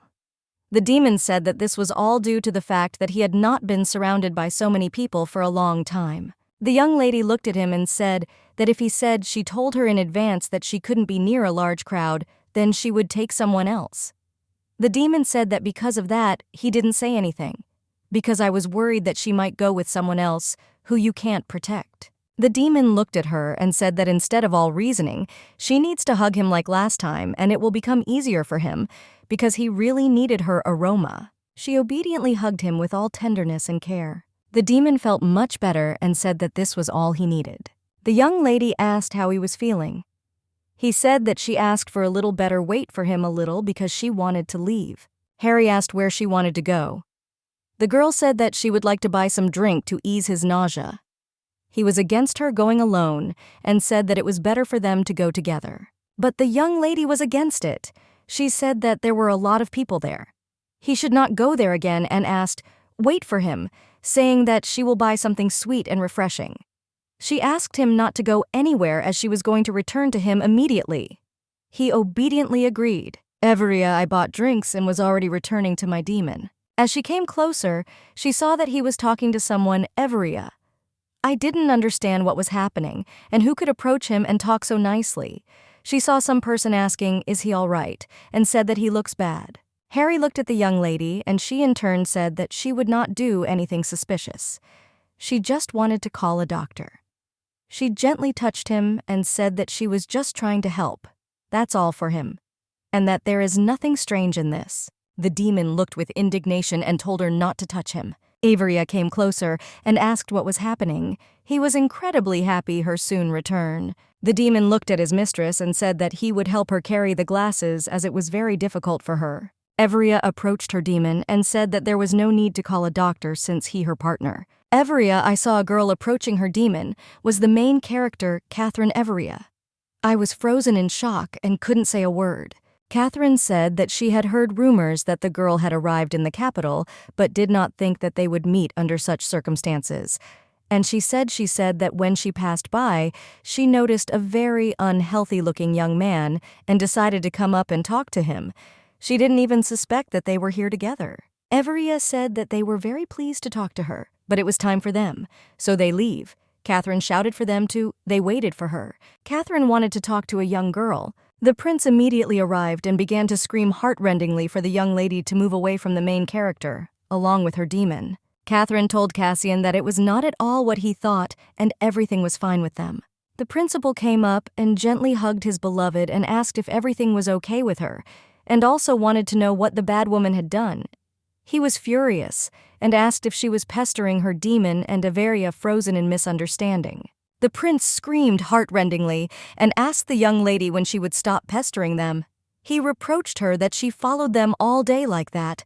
She also used magical stones from the mine. The girl stood and did not understand what was happening, and the prince in turn screamed to her that she did all this in order to attract his attention. Averia told Harry that they had to leave because she was starting to feel unwell. The prince shouted after her that she runs away as always, and I would like to grab her, because he thought that she should first apologize to Catherine. Harry captures and hides Cassian. He asked what he was planning to do. Harry was furious. The demon said that the next time the prince has the courage to pester his mistress, he will not get off so easily and will get what he deserves. Harry threw the prince into the wall with all his strength. He fell. The prince was shocked by this behavior of the young companions. Catherine ran up to him, shocked by what was happening, and asked if he was okay. Harry asked his owner if she was okay. O didn't answer. Anything looked at the princes and his companion with contempt. S told her demon that it was time to go. They held hands and walked slowly.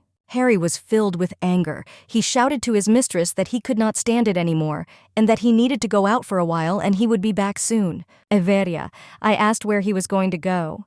He said that he wanted to go teach the prince a lesson because he deserved it.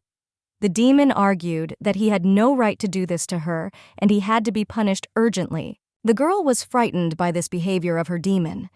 Jupiter said that for the first time in his life, he agreed with him. The sword said that the prince had no right to behave like that and bully the weak. Harry was surprised by the behavior of the ball and said that they could go together and avenge their mistress. The young lady knew that her character was designed as a villain and was definitely supposed to be the type of person that everyone curses. Even if everyone around her treated her with contempt, she would not be able to do anything about it. Everia. She said that she was not at all offended by the prince and felt fine. The sword and the demon froze in surprise. The demon said that his owner was probably crazy or in a state of shock. The girl looked at him and said with a smile that it was the first time that someone was so openly angry with her, and she would never have thought that something like this could cause such a violent feeling. The young lady thanked Demon and Jupiter for what they were going to do, but said that she doesn't need this at all. The demon told her not to worry because he would protect her in the future so that she didn't have to be angry anymore. Jupiter supported him and said that he would also protect her. The young lady just laughed and said that she would now be calm in her life. There are two excellent defenders. As expected, the young prince did not mention the incident that occurred between him and the young lady's guard, because if he had told this, he would have lost more than he gained. Everia walked around the room and went through the options of who she could invite, but she had a lot of enemies, so that there was no one to invite to during the holidays. She said that this was very difficult for her and that she would rather write a business proposal. The lawn suggested that she rest a little and think. Averia told the young maid that she could invite someone herself because the young mistress is only an organizer, and it was difficult for her to invite someone since she had no friends. The maid said that this was a very important skill for an organizer, and she had to handle it herself. For a young girl, it was very difficult because her heroine made herself a lot of enemies wherever possible.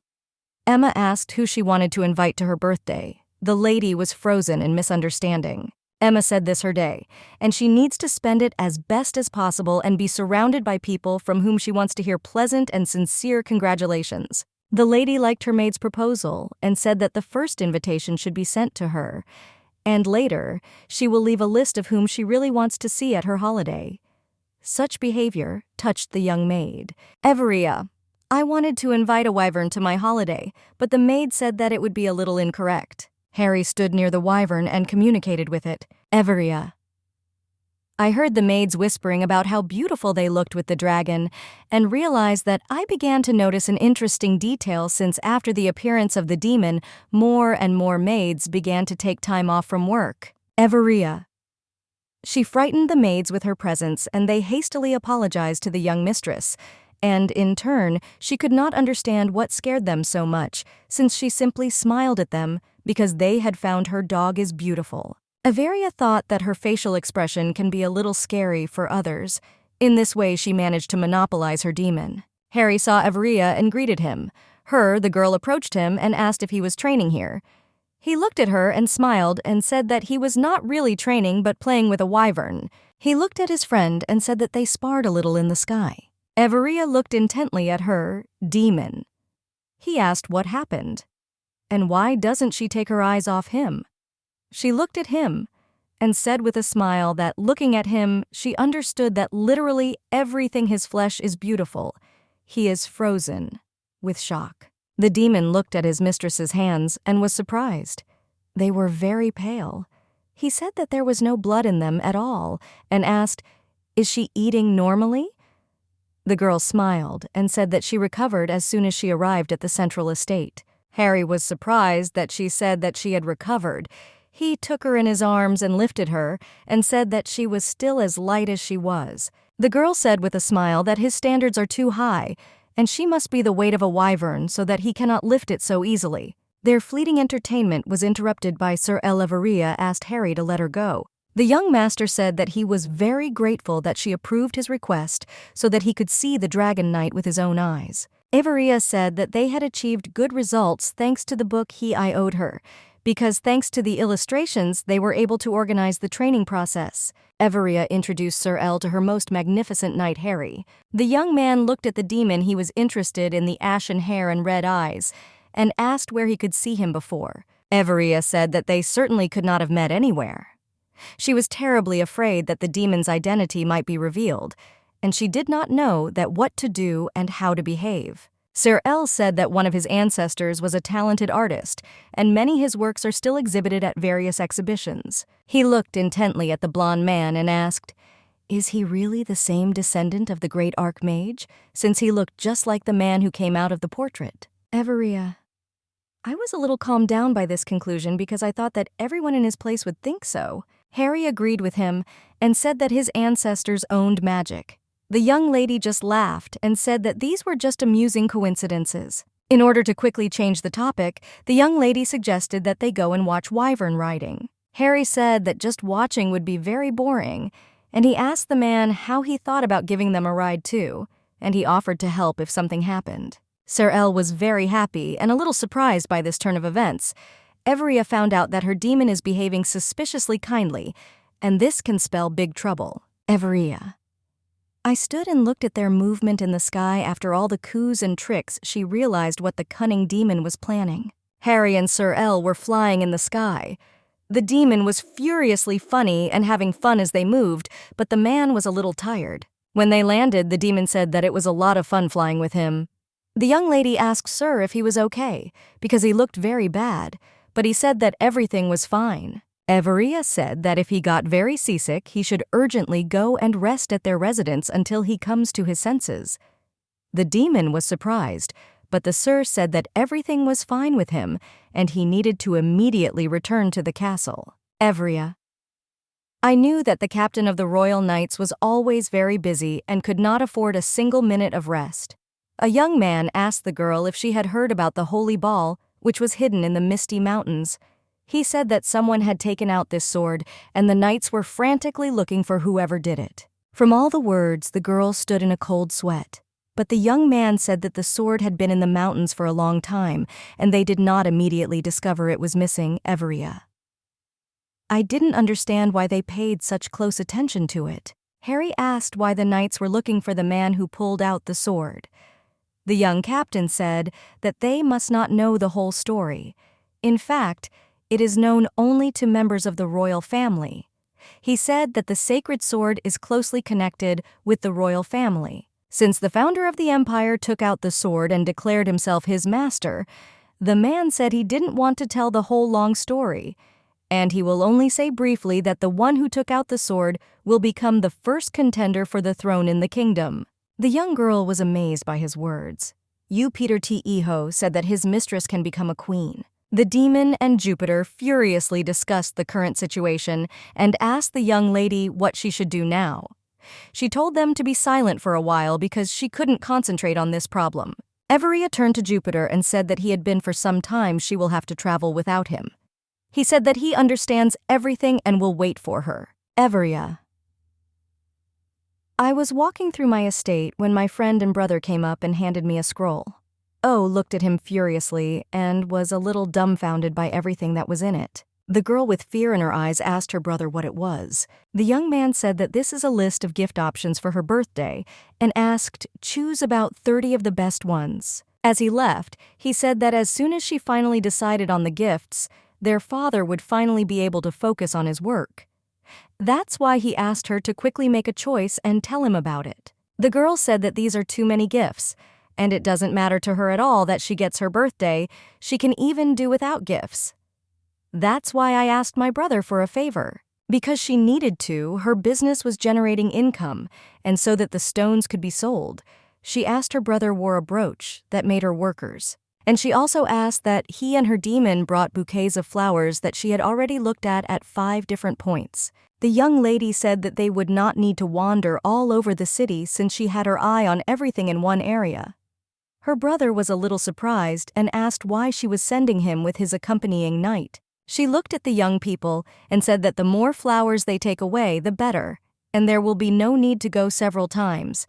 But the girl herself just wanted them to get to know each other better. Her brother looked at her and told her to prepare a gift list as soon as possible and ask if she had any other brooches. Everia.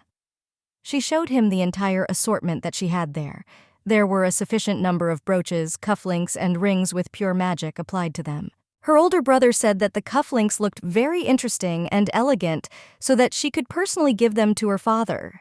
The girl was at a loss. The man said that it would be more correct if she first gives her father some gift from her collection rather than to him. She hesitated a little, and her brother said that she should personally give him the gift. He added that it was the least she could do after making him wander around 5 different stores. Everia, I was a little puzzled and didn't want to go to my father, but I still decided and knocked on his office. He opened it himself. This scared her a little at the door. Her father invited her into the office. The girl thought that she had chosen the wrong time and would like to leave quickly. She said she brought it. He received the first sapphire cufflinks that they produced themselves. Pure magic was applied to them, and she asked to accept them. Oh, I was hoping that he would say that he doesn't like them, and she can quickly remove them and leave as quickly as possible. The father looked at the girl, then at the cufflinks, and said that they looked quite interesting and asked her to personally put them on him. Everia, I was a little shocked by this and didn't know how to behave. She said it would be better if you put them on alternately. He agreed with her. Putting them on, the girl thought that it was quite difficult, but when it was done, it was very beautiful, and she was happy about her achievement. Father said that the prince and his bride will have an engagement ceremony on the very day when it will be his daughter's birthday. The Duke was furiously angry because he could not change the date of his birthday, since invitations have already been sent out to all guests. The young lady was not as upset as her father said, that there was nothing wrong with this. There would simply be fewer guests at the birthday party than planned. Told his daughter that she shouldn't worry about this problem ahead of time. He will do everything in his power to make his birthday the best. The young lady thanked her father for his effort. Later, different companies began to actively discuss how this celebration would attract more guests and who would go where. Everia was actively getting ready for the holiday on the occasion of her birthday, and during all the procedures, she was engaged in work processes, but the maid asked her to take a break from work and pamper herself and her skin a little. Everia looked at Emma and said to her that she could take a break from caring for her skin and focus on the business, which is going very well. The lawn girl was furious as she said that such a celebration could be a topic of discussion, and she should look gorgeous. Therefore, the young mistress decided to give up the reins of power to the maid and do everything as she says. Emma invited several young ladies who could do with her mistresses the most beautiful lady for the holidays. The young ladies did all the procedures so that she looked the best. One of the invited ladies said that light dresses are often used in honor of birthdays. However, she was sure that the dark color of the dress would look more sophisticated on the lady. The young lady thought that if Catherine wore white to the ceremony, then she should wear something else, to avoid stupid comments in her side. Looking at the board, she said that she really likes the idea of dark colors. The young lady was very pleased that Mrs. liked her idea. She suggested she has a crimson dress that will modestly cover her chest and neck. However, at the same time, it openly exposes the back in order to give the lady some charm. Everia could not decide on the choice of dress and hairstyle, and the young lady asked how OD gentlemen will accompany her, so how can they then decide more clearly on the style for the young mistress based on it? Everia. She said that there in the corner there was a knight who would act as her escort. After the young ladies saw the fiercely beautiful demon, they were stunned by its beauty. The girl looked at her demon and remembered how he felt very bad when they were surrounded by a large crowd and said, "It's quiet for him that he can't go with her, and she has to go with someone else, because it was very difficult for him recently." He looked at her and said that he could not help it and he would go with her, but she said in a hurry that she would go with another knight. After her words, they looked at each other furiously. The demon was at a loss and decided to approach her, and kneeling down asked her if she would go to the ball with him. The young lady hesitated and didn't know what to answer, but then she looked at him, and with all tenderness said that she would go with him. The young maids prepared to go out. She was amazingly beautiful in her outfit and beautiful hairstyle. Harry saw her and was stunned. Everia asked what was wrong with his face. He blushed very red and asked so she doesn't tease her his. Everia came very close to him and asked if she looked beautiful today. He hesitated. I don't know what to answer. She didn't stop tease him, but later apologized and said that he was too nice, and she couldn't just miss her chance and not tease his. He sat on the floor and asked her to leave. She was amazed his behavior. She asked him what happened. He took her hand and pulled her towards him and hugged her with tenderness and loved her tightly. He asked, can she just put on a serious face or leave when he asks for it? He said, that is a demon, and she should have been at least a little scared and left. But the girl with a calm voice said that it was good that she was not scared and did not leave. Everia, she said she's not afraid him, and no matter how hard he tries, he won't be scared because she's only afraid of death. He kissed her hand tenderly, but the girl said that they couldn't do that now because they might ruin her makeup and hairstyle. Harry said that she shouldn't hug or kiss anyone other than him. A lot of people came to the celebration, but some of them whispered and wanted to go to the celebration with the royal family. Everyone's favorite and fiercely beautiful dragon knights arrived at the festival on their wyverns. The guests present began to whisper because they did not know that the knights had sworn allegiance to the young lady. Dwarfs also came to the holiday. The guests were amazed because they knew that their kind did not like contact with people. Following the gnomes, a count arrived who owned mines of magic stones. The commander of the royal guard and the first prince also attended the celebration. Since the holiday was in full swing, the demon and his mistress came down to all the guests. The young lady was charming. She looked at all the guests. They were simply amazed at the exit, and she briefly asked Jupiter if he had accidentally gone too far with the halo. But then he hesitated and said that everything was in order since this was his best ability. Harry looked at her and said she is simply incomparable and everything is fine. The demon said that even without a halo, she looks absolutely stunning. Jupiter confirmed this. The girl asked them with a smile when they managed to become such friends. Approach them. Her father said that her appearance was so magnificent, as if some heroine young lady laughed at her father's words and said that it was strange for two people to hear such a thing. He said they needed to go. As they walked, the young lady saw the very cufflinks she had given her, and I thought that my father probably really liked them. Her father thanked everyone for attending the coming-of-age celebration his daughters. Her father gave her a very expensive necklace. She was amazed and very shocked because she knew that this necklace was very difficult to get. After the Duke gave his daughter a gift, everyone began to whisper because they didn't know that this necklace was found during wartime and sent to the museum. The value of this artifact is extremely high because it was worn by the country's very first queen during her coronation.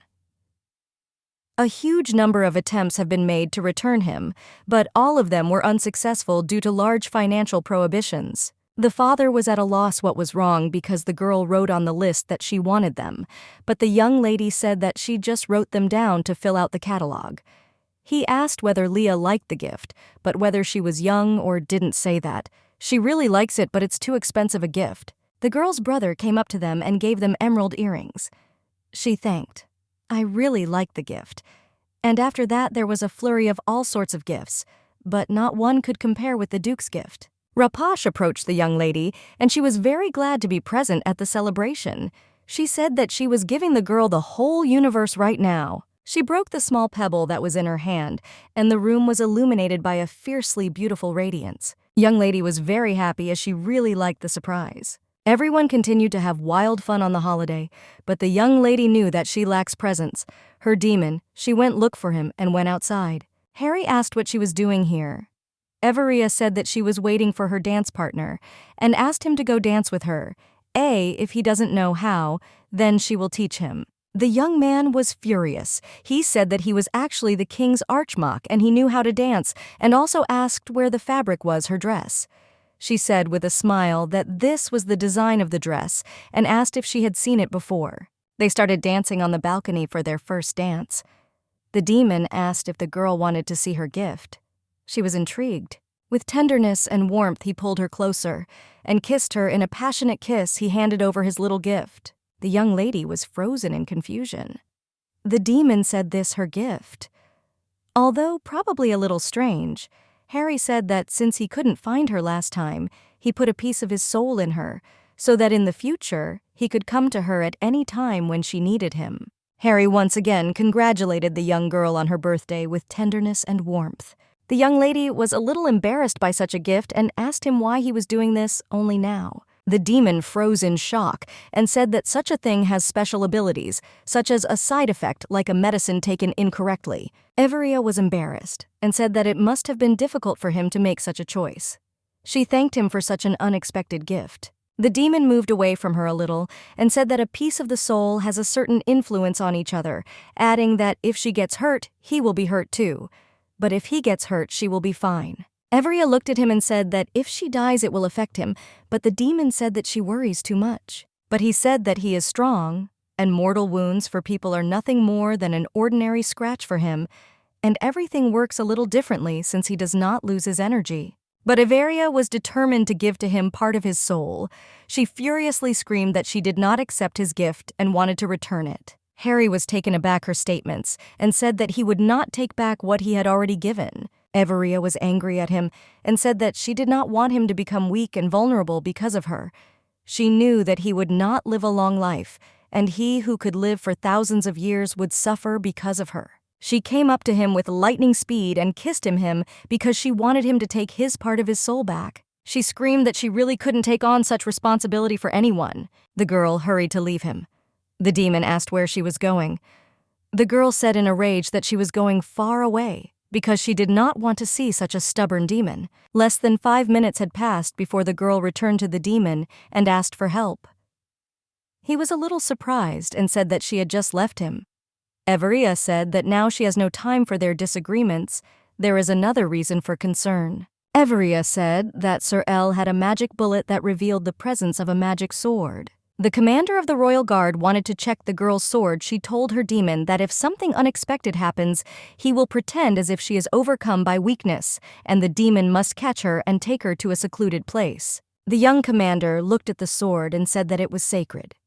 Everia said this couldn't be, and it was just an ordinary sword. But he was sure, and said that his ancestors left behind countless sketches and sketches depicting exactly the same sword. Everia, I got a little nervous and laughed, saying that it was just an ordinary sword, and it is very similar to the drawings. The commander said that if it's an ordinary sword, then it won't be able to destroy him right here, and promised to provide absolutely any sword the girl wants as compensation. The girl looked at him and said that she is not very pleased that her sword will destroy, but at the same time to her, even more unpleasant is the fact that there was a monstrous misunderstanding between them. She agreed to be checked. The commander unsheathed his sword and swung at the girl's sword to cut, but unfortunately he only cut it with his sword. They bowed low over the girl, saying that she was the mistress of the holy sword. The commander said that their royal knights would certainly protect and always stand guard over the mistress of the holy sword.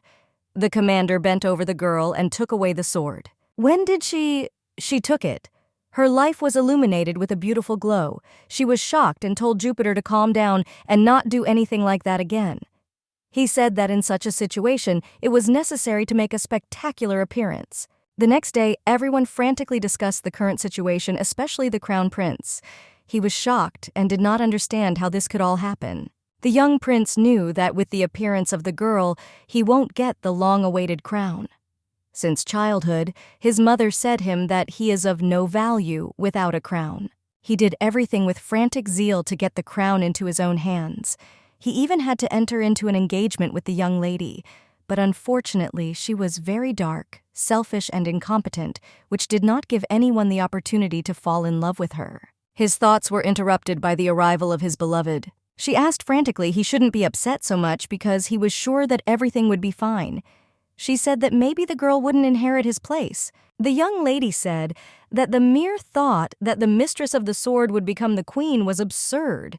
He agreed with her and said that he was probably very worried about this. Everia walked around and was furiously indignant about it, because of the commander of the royal army, she now cannot leave the room as she has become very popular. Emma flew into Avery's room and said that they had big problems. Everia, in a calm voice, she asked who was looking to meet her this time, since she already said that she is the mistress of the holy sword. And after she showed him that she doesn't feel well, so she can't accept anyone. Emma hesitated, but said that the king himself wanted to see the lady. Harry and Jupiter wanted to raise the royal residence to the ground and arrange a small upheaval so that their mistress would soon become queen. Avery knew that there was no way she could miss the meeting with the king, and no amount of excuses would change at meetings at. So she needed to quickly get ready and go to the meeting. Everia came to the royal court. She was puzzled and did not understand why it was suddenly worth organizing a trial. Everia hoped that no one would announce her successor ruler. The men present were arguing about the appointment of a successor as king, because they knew that due to the law of the land, the main contender for the throne was the owner of the Holy Sword. If he doesn't exist, then the successor is the person appointed by the king. The young girl knew that this was just empty talk, and she needed to have her say. She needs a minute to tell her point of view. She said they missed one important thing, and that's her opinion. Everia. She said that first of all, the discussion is being conducted on the basis of whether she wants to be a successor or not. And she said that they were mistaken from the very beginning, and she was not going to inherit the royal throne. Everyone was surprised by her statement and asked if she understood what she was even talking about. The girl said that she had already made a decision long ago, and as the mistress of the sword, she with full confidence renounced the right to inherit the throne. Both principals were shocked. The crown prince said that's all nonsense, and she went crazy. And the first principal in turn said that she was truly magnificent because she gave such a firm answer, and with all her appearance shows that she does not like such conversations. He also said that whoever becomes the next king will simply pick up the scraps thrown on the table. The men were in amazement and did not know what or how they should do, since the entire kingdom already knew that she was first in line to the throne. But the young woman specifically said that she was not going to make decisions about her future because of the opinions of other people. The king was pleased her words and said that she needs to personally appoint the next successor to the royal throne. He was confident that if the mistress of the Holy Sword personally chose a successor, then the people would eventually show understanding towards the future king. His youngest son to show all his skills and not disappoint him, since he had chosen him as the heir to the throne. And he told his eldest son that if the younger one makes a mistake, so that he doesn't let him down him and prove to him that he was wrong in choosing a successor. Averia did not want to accept anything and agree with them, but unfortunately she had no choice, and she had to appoint a new royal successor. The young girl thought that she would be pleased with the appointment as successor, and she just wanted to cast lots and make a decision. The king told the young girl that there must be a worthy reason on the basis of which the true heir to the throne will be chosen, and he invited them both to take the test. He suggested sending the two of them as assistants to the young girl's estate so that she could appreciate their abilities. The young girl was shocked that she will have to endure the presence of two young princes for 3 whole months. The king spoke to Cashin and said that he had no choice, and he did everything in his power. He said that the prince was appointed by him as crown prince. He asked, do not let him down the throne, and is trust to do everything in his power to get the crown. The young prince said that he is not afraid to compete with his brother, but he is haunted by the fact that the judge of their fight will be a woman. The king said that this was a very good opportunity to prove his strength to everyone.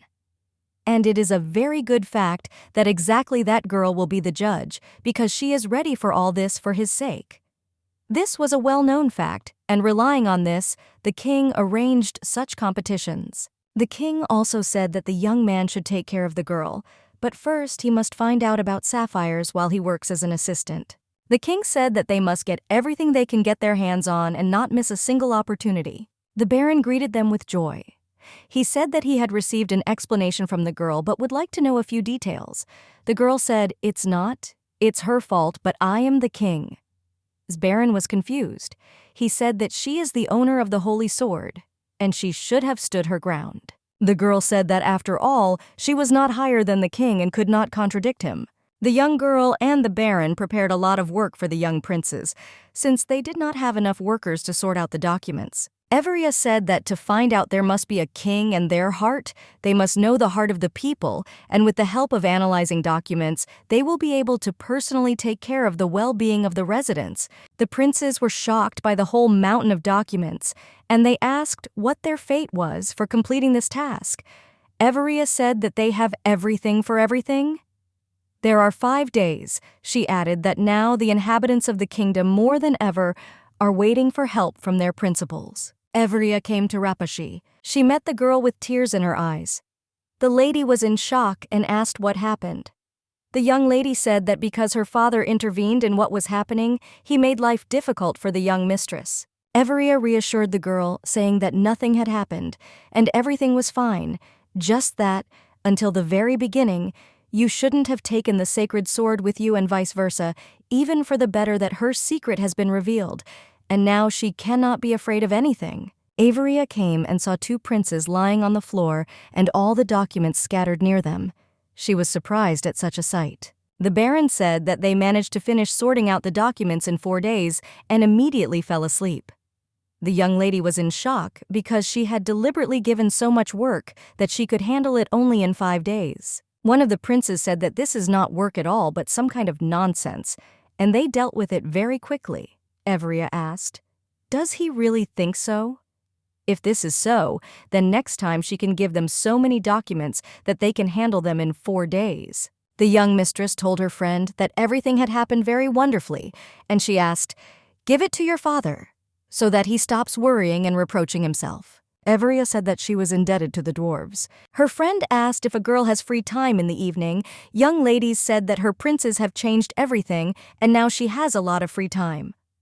The friend was incredibly happy and said that she had, "I have one thing to do" with the young lady. 3 friends secretly made their way into the Baron's treasury, namely into the warehouse with alcohol. The girl sat there the whole evening and drank a fair amount of alcohol. The young lady knew that she needs to go to the room and go to bed. Everia entered the first room she saw. These turned out to be the chambers of Prince Leiden. She frightened him with her presence. The young lady asked what the prince was doing in the middle of the night, her room. He said that actually it's okay, and he looked at her. He asked how much she drank. The lady said that she had drunk a little and was not drunk at all. Looking at her, he realized that she was pretty drunk. He asked with whom and where she drank. The girl told everything.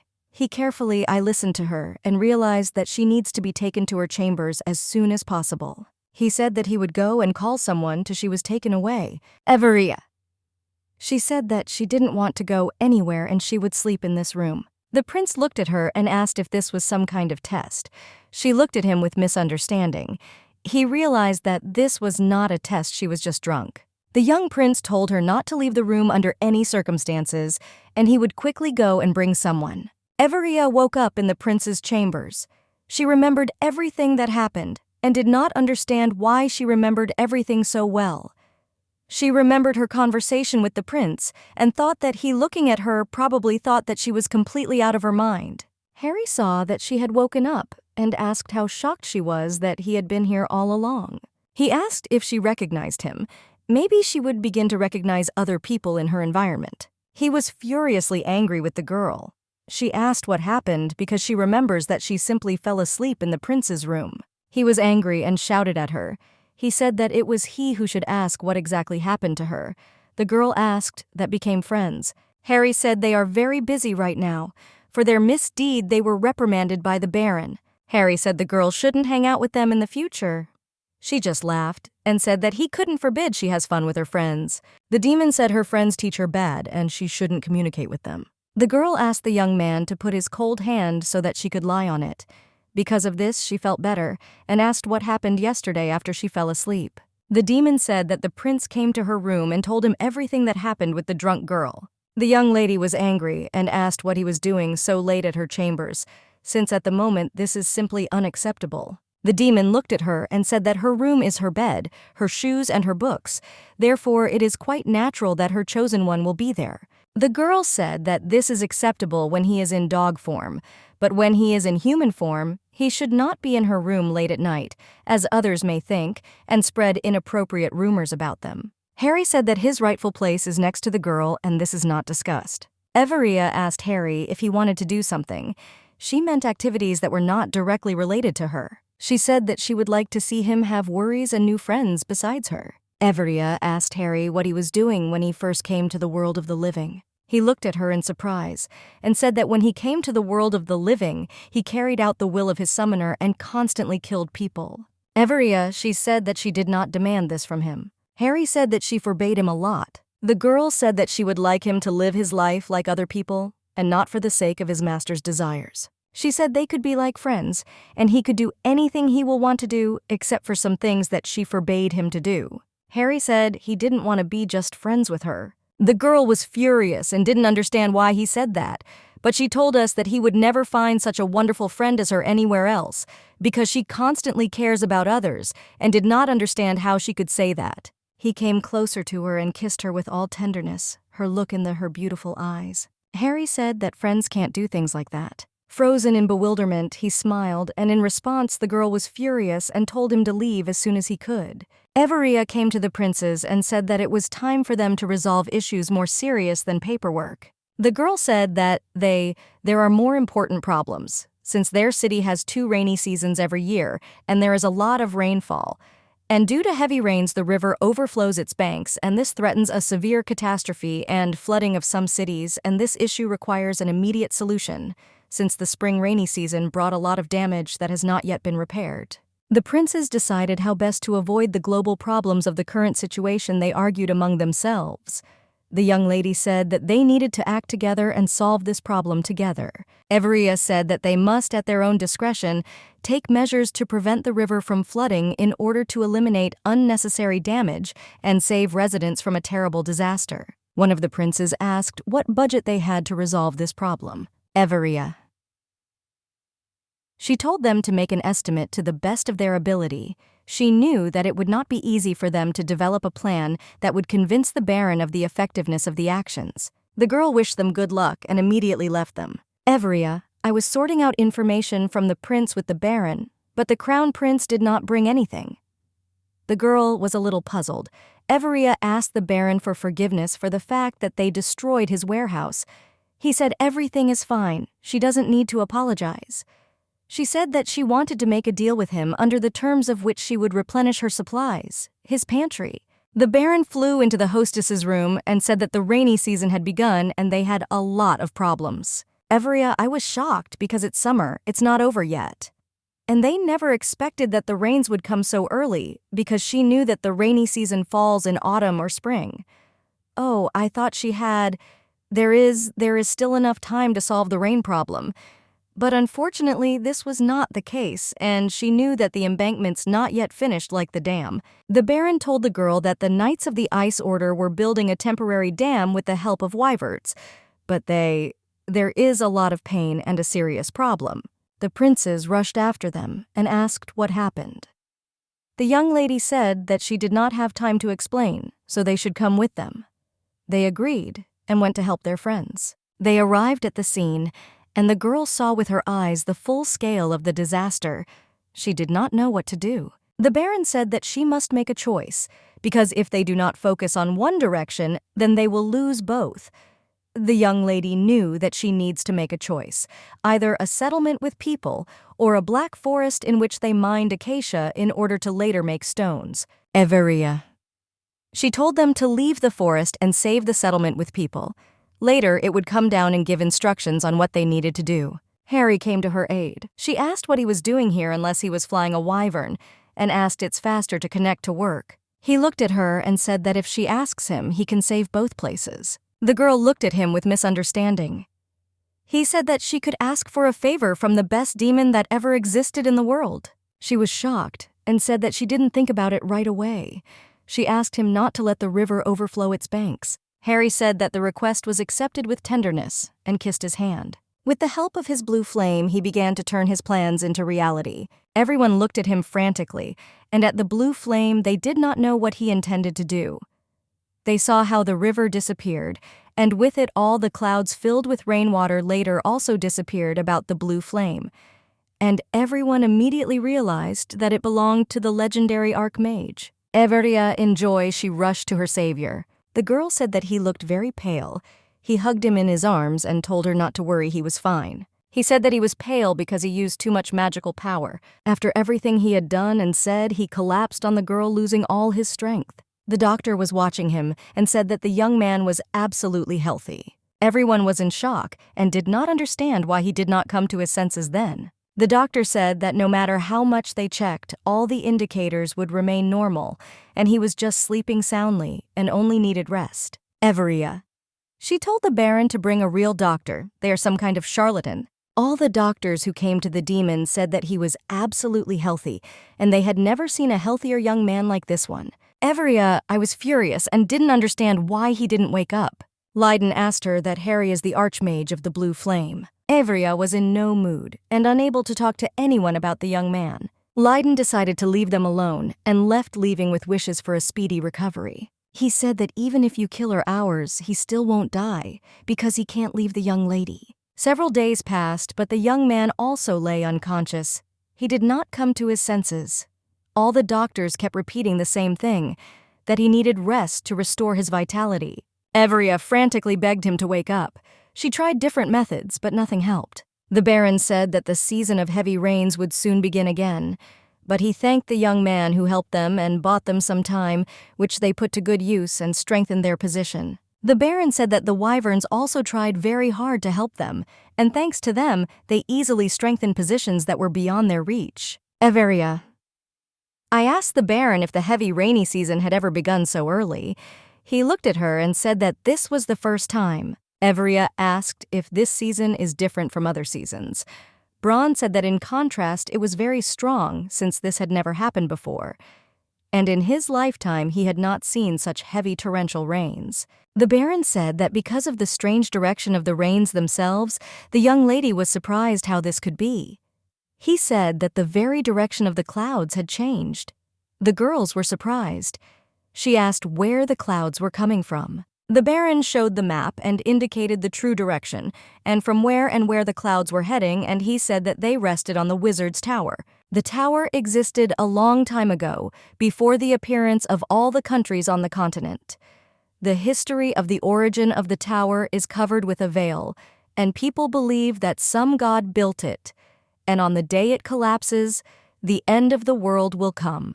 The young lady said that this is very suspicious, since wizards can control magic as well as weather phenomena. The Baron said that wizards consider themselves close to God because they constantly use magic. Everia. She told him to find out if the wizards had recently conducted any experiments with the weather. Baron said that they would never admit it if you did this. You couldn't ask them about it directly. Everia said that they needed to figure out a way to find out information without asking questions directly. The young lady said that even if you ask the Information Guild about this, it will not be able to pay them only as much as it needs, since it does not have the money for this. The Baron said that they were in a very difficult situation, because wizards are their first buyers who pay well for the stones. The girl also said that they are the most influential on the continent, which makes it much more difficult for them to investigate. Everia. She said that despite this, she could not allow them to use many of them with impunity, since the inhabitants of her feud could die. She couldn't just turn a blind eye to it. The Baron said that they would not sit idly by and would solve this problem as well. He said that he was trying with all his might to prevent rumors from spreading, but unfortunately there were a lot of witnesses who saw everything with their own eyes. Everia. She said that if he means what Harry did with the river, then they will not be able to do anything, and how will it be? The Baron said that about the days they say that this is a true Archmage. Others claim that he is a student of some wizard or a descendant. Everia. I asked the Baron what he thought, which rumors are true. He said that the man is most likely either a descendant or a student of a wizard. Averia, with a smile, she said that he should ask him. The Baron himself was a little surprised because he wanted to hear the truth now. Everia thought that Harry would like this question since he wanted to talk about his strength. Everia. She remembered her wonderful moments with the young man and missed him very much. She wanted to hear his voice and his thoughts about the whole situation now. The young girl did not help her friends and all the residents with the rubble after all the rains. Leiden saw the girl and said that they told him that she was looking for him, however, and he was surprised and asked what she was doing. Everia said she is helping people repair flood damage. The man was surprised that she came to the rescue and personally helped with the damage. He said that she constantly appears in an unusual light. Everia told the young prince that the Association of Wizards was involved in what was happening.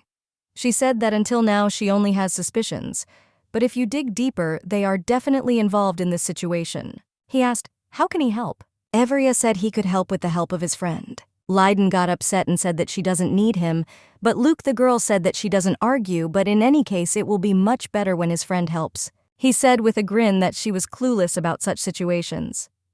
The girl just smiled and said that she often hears similar words. He said that he became very curious about what was happening, so he will try to find out something. However, it won't be free. Everia was surprised and said how much he will need money. He looked at her and said that she looked like he was extorting money from a small child, also adding that this was not her personal funds. Princip looked at her and said that he was writing several sentences to the Baron, but he refused them. So what does he ask? Write her down with him, a list of sentences that would suit me with the rune. Everia. She was shocked by his request and said that this was their test for qualifications as a future king. The young prince said that he just wanted her to point out all the shortcomings and that he really needed her help. The girl looked at him and asked if he really wanted to take the throne. The man asked her what answer she wanted to hear. The girl hesitated. Leiden said that if you voice your desire out loud, it will be regarded as treason against the crown. The young girl knew that when she read the book, the young man never showed a desire to take the throne, he just wanted to survive. Leiden, he said he didn't want to die. He asked, does he look sorry for her? He said that he wants to be a king, but he has no great ideals. He lives to live, and he has never thought about living his life for other people. The young girl said she could help and give him a couple of tips. Leiden said that he is sorry to end such a pleasant conversation, but they need to get back to work. Averia knew that at the end of the test, she must choose the king's youngest son, so that peaceful times would come to the kingdom as stated in the novel. She knew that initially this was the right answer, and the tests were just a kind of pampering. The young lady sat in the fury of her demon and looked at him as he slept. She gently touched his face and asked how long he intended to sleep so peacefully. She frantically screamed that he should not dare to leave and immediately charge himself. She asked him, she simply begged him to charge himself with her energy. Suddenly, he grabbed, she was thrown by the hand and thrown onto the bed. She was shocked by this and only managed to pronounce his name. The young lady looked at his eyes and thought that he was not himself. She knew that he was already in such a state when he could not see the blood. The demon bites harder on the neck. After she screamed his real name as he woke up and came to his senses, he didn't understand what was happening. A girl sat in front of him, her eyes filled with tears. The demon was frantically frightened. He did not understand what had happened, screaming. He asked what he had done and what had happened. The young lady was in tears. She screamed at him. He looked at her with confusion and asked what he did to that offended her. Why is she all in tears? She shouted to him that he did this to her. Harry came closer to her and said that when she cries, he has no idea. What should I do? The demon calmed down with tenderness and said that when she cries, it's like they're piercing right through his chest.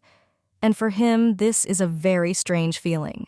The girl whispered quietly, I'm sorry he was furious and didn't understand why she was apologizing. She said that the fault was that she made too big a wish, and because of this he was tired, but he said that there was nothing like making a wish. That's her full right. Everia said she tried to protect him and fence him off from everything like that, but with her desire she violated their boundaries and put him in danger. The demon didn't say anything and just kissed her on the cheek. She stared at him and looked with misunderstanding. He looked at her and said that he wanted everything her dreams came true, and he really likes it when she asks him for a favor. Harry said that now you want to do something that friends never do with each other. She looked at him spellbound and asked what he wanted. Kiss her now with this situation. Harry said now is the perfect time for something like this. They merged in a frantic, passionate kiss Everia liked that sometimes he acted very stupidly. After the kiss, the girl said that now he was not as constrained as before when she kissed him for the first time.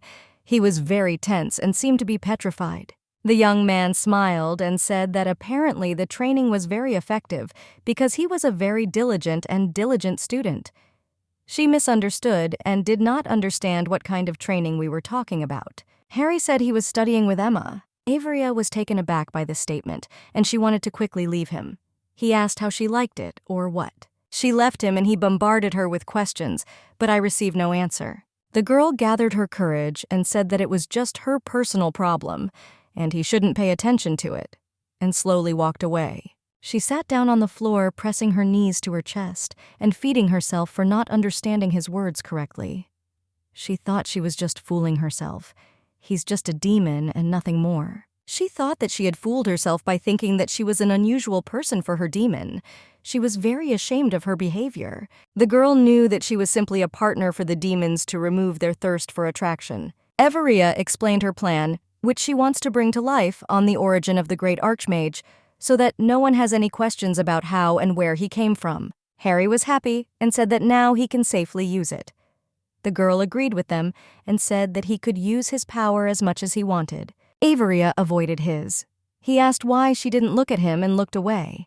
He asked this because the last time he was bad. The girl looked at him searching, or said that she was constantly looking at him and said that she needed to go to the Baron and explain their plan to him. Leaving the room, she leaned against the wall and thought about the situation. She knew what she saw when she saw his face went into a frantic rage because of this whole situation.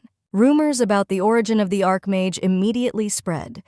The Baron was very happy when he heard that the Archmage would continue to live in the estate free of charge. After everything that happened to them, the man with the Association of Wizards, he frantically wanted to greet the descendant of the great Archmage himself. The Baron told Everia that the mages were very annoying and he wouldn't just leave them.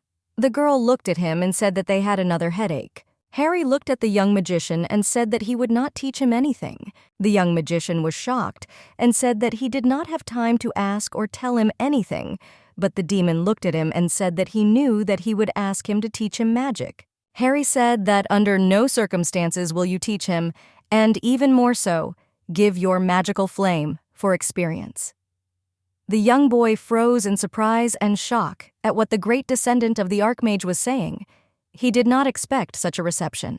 Everia. The Baron and I looked at each other, and the girl said that the man looked more irritated than usual. The young magician said that he didn't even listen to him and his proposal. Harry walked up to Everia. He hugged him and said that he had chosen this person and could not leave this place. The magician stared at the two of them. Everia hesitated and said that this was just hiring and nothing more. The magician looked at them and asked if this is hiring then. Until what date do they have a contract? The young girl said that she doesn't remember the exact date for this. She needs to review all the documents so as not to make mistakes with this information. Everia asked Harry to watch his words and explore with her. Young Max said that the man could join them after his contract expired. Harry looked at the young magician and said that he belonged to him all his life, and he won't leave the girl anywhere. The young magician froze and could not carry out a word. He in no way expected such a turn of events. The young magician passed on information to higher ranks. He said that he failed his mentor was surprised by this turn of events. He asked if he had conveyed all the information and all the proposals that they were ready to provide to the great descendant of the Archmage. The boy shouted that the girl had brainwashed the great magician and was keeping him on a short leash, which in turn was not permissible in relation to magicians. The young man screamed, and frantically, he could not just leave everything to chance. His mentor said that they must move on to active actions. The young man said that he must try to rescue their brother-in-law from an insidious trap. He promised his mentor that they would do whatever it takes his strength and will not return until he saves and helps the great descendant of the Archmage. Everia came to the library and saw how the two princes work with all their might on the assigned tasks. Everia. I thought that the fact that they saw the consequences of the flood led them to begin to solve this problem together. She wanted to find a way to get them to solve the problem more effectively. Everia approached Leiden and asked if he had any difficulties in completing the task. He said that he was preparing for negotiations, because if the Baron is going to cut the budget, first of all, you need to think about the conditions of both sides in order to find a way out and the current situations. Everia approached Cassian and said that she likes that he cares about the waterfront design, but would like to know what he thinks about the budget. The young girl had long wanted to ask him a question about the budget, and since he didn't take it into account from the very beginning, this very puzzled the young girl. Leiden. The very first thing I did was go to the Baron to find out what resources were available on the estate. And in turn, the crown prince looked as if he had no intention of finding out such information. Looking at the lady, he said in all seriousness that the budget is not so important. Everia. I was puzzled by this answer. She asked if he knew how much the construction would cost, since it would require the purchase of all building materials. And hiring workers also needs to be taken into account. The prince said that she doesn't have to worry about anything, since he asked for support from the center and received money. Everia was a little surprised. Why did the center provide them with help? The prince said that sapphires were discovered here on this land, and this is a very important property for the entire empire. And if the river overflows its banks, then in the end, everyone will suffer minimal overall damage. Using this argument, he convinced His Majesty of the necessary help. The girl thought about these words because if the center provides its support, then they will be able to save their budget considerably. Everia asked what would happen if they were asked to provide the right to manage the fief as payment for their great help. The prince said that he had written a list of conditions in advance in order to come to a general consensus. The conditions stated not to encroach on the rights to manage the feud. The girl looked with her eyes wide open and could not believe what she was reading. Leiden was shocked and angry that his brother had bypassed him and asked his father for help. He said that his brother did everything too easily. He looked at him and said that this method was not at all simplified. Leiden looked at his brother and said that he immediately asked His Majesty for help as soon as he received his task. The young man reproachfully said that it was never difficult for his younger brother to see their father, Leiden. He was very upset and said that his efforts once again showed how stupid he was. The young prince left, leaving them looking after him in bewilderment. Left without a mother, the young prince gradually moved away from his father, who was not at all interested in him. In return, the emperor surrounded his beautiful new empress and second son with love discrimination that began from then on and continued to this day. Cashin, I'm used to receiving love and all kinds of support. Everia followed Leiden. Then he asked her if she thought he was a capricious child who takes out his anger on his younger brothers. Everia. She said that she under no circumstances thought of him that way. He in turn said that this is exactly what the young prince thought, and said that his brother took the simplest path and he has no reason to be angry. Everia said that he has every right to be angry, and also added that she sometimes gets angry too. He was surprised and said that there is a holy sword and an archmage. She looked at him and said that this was not at all what she wanted. He was surprised and asked why she followed him. Everia said that it seemed to her that he was inflicted another mental wound. He was surprised and said that he had no idea that she had such a good disposition. Everia. She said that it was nothing like that and she didn't have a good disposition. He looked at her with a smile and said, didn't she really come to console him? She said that in the eyes of others they looked like close friends, so she followed him. He asked her in a surprised voice, isn't that really true? She looked at him and asked whether to tell him the truth or what he will like it. He said that he is visited by a very strange feeling because the most unapproachable girl has come to console him. Harry sat in the room and was furiously angry. He was expecting the arrival of Etheria, but she was gone for a very long time. When she came to her room, she saw the demon sitting on the bed. She hesitated and said that she still had some work that urgently needed to be completed and hurried to leave. He blocked the road, not allowing anyone to leave the room, and asked if it was necessary she should deal with all the matters. Right now, the girl quietly whispered no. He spoke tenderly about her and asked why she had been so busy lately. He said that from the very morning until late evening she is completely invisible, and when she comes into the bedroom she immediately goes to bed. Harry said that even Emma hasn't been seeing her much lately. Everia that there really has been a lot of work lately, and when she's done, she'll have fun with him. She smiled at him with tenderness and a forced smile, but she wanted a little time to put her thoughts in order after misleading herself. Harry really demanded that she say how long it would take for them to communicate normally, but the young lady didn't know what to tell him. He asked she should wait aimlessly. Everia said he might not wait at all. Harry came up to her and said that she was the whole world to him. He said that if she doesn't exist, then he too will have no reason to be in this world. He said with tenderness in his voice that all that makes sense to him is only her. Harry said that she comes first for him, and he asked, Why can't her heart take the same place? After his frank words came up and hugged him tenderly, she looked at him and told him to return to the Wizards Association and unwind a little. She thought that during this time she could put her feelings in order. The young magician was offended by Harry. Everia said he needed to treat his wounds. The magician said that she is pretending to be what she wants to provide. Helping him is not thereby trying to rinse he brains. The young lady looked at him and said that she did not have such an ability. Harry furiously mocked the young magician every now and then, doing some tricks with him. The magician said that he wanted to end this tedious battle by talking. After all, they never had a calm conversation. The girl agreed with him. The young man invited the girl to go to his room and he could treat her to tea. She hastily agreed to go with them and said that their conversation would help them dispel the misunderstandings that had arisen between them. The young lady entered the room and looked around.